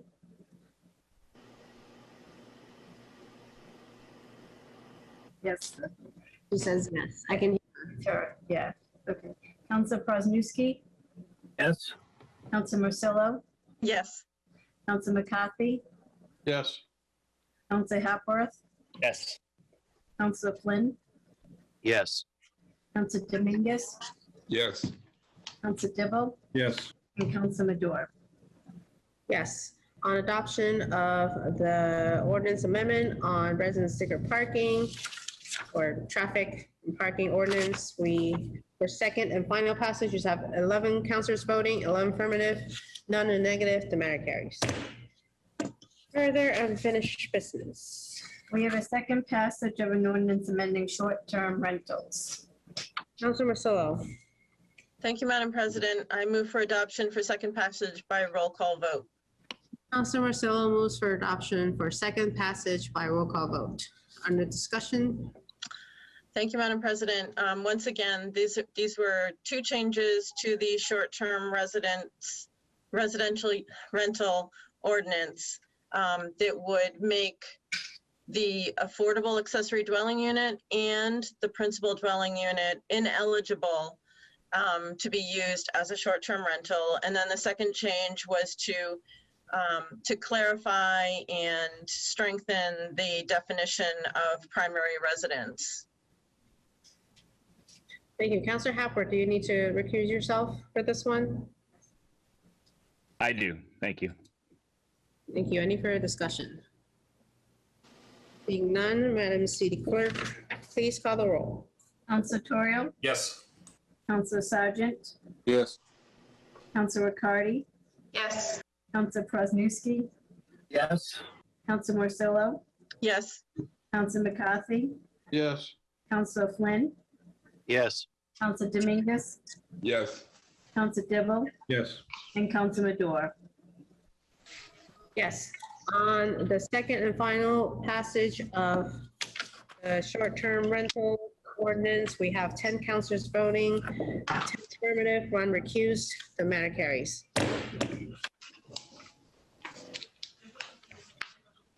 Final unfinished business. We have two traffic ordinances for second passage, one amending handicap zones to repeal Lathrop Street and one to repeal Emerson Street. Councilor Marcello. Thank you, Madam President. I move for adoption for second passage by roll call vote. Councilor Marcello moves for adoption for second passage by roll call vote. Under discussion. No discussion, just repealing some handicap spots. Seeing no further discussion, Madam City Clerk, please call the roll. Councilor Torrio, Yes. Councilor Sargent, Yes.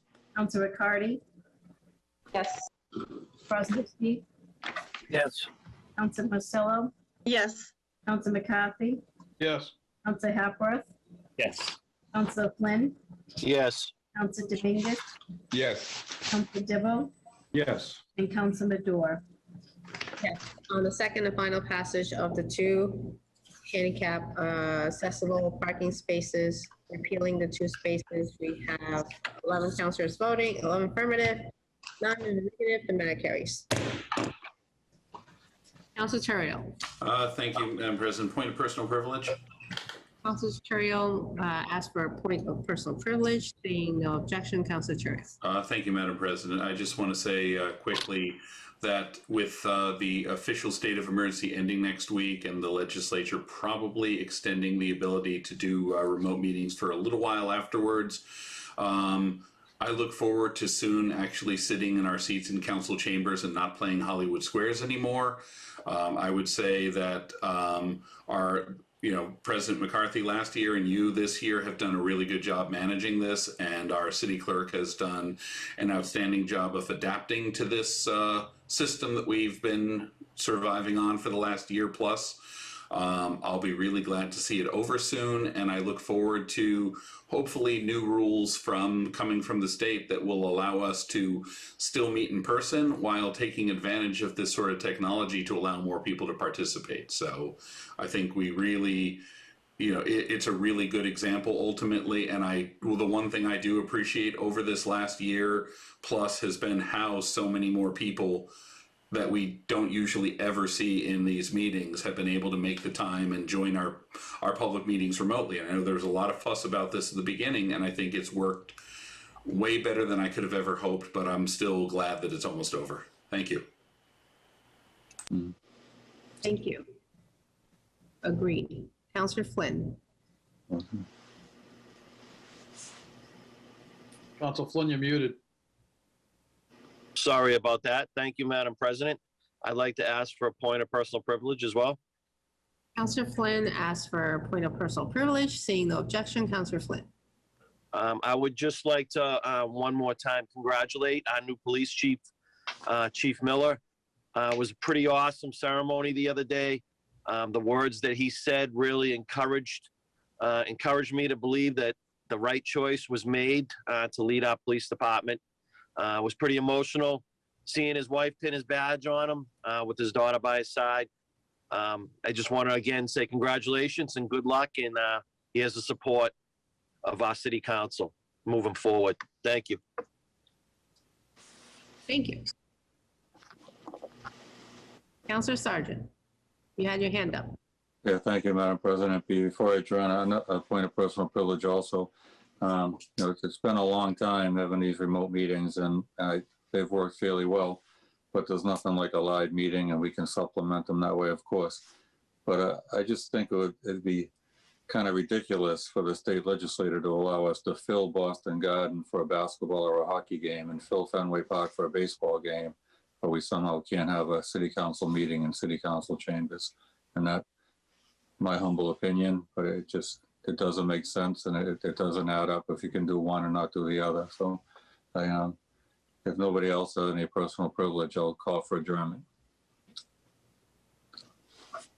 Councilor Sargent moves to adjourn. All's in favor? 11 hands, all opposed. We adjourn. Thank you for sticking around. We did it. Good night, everybody.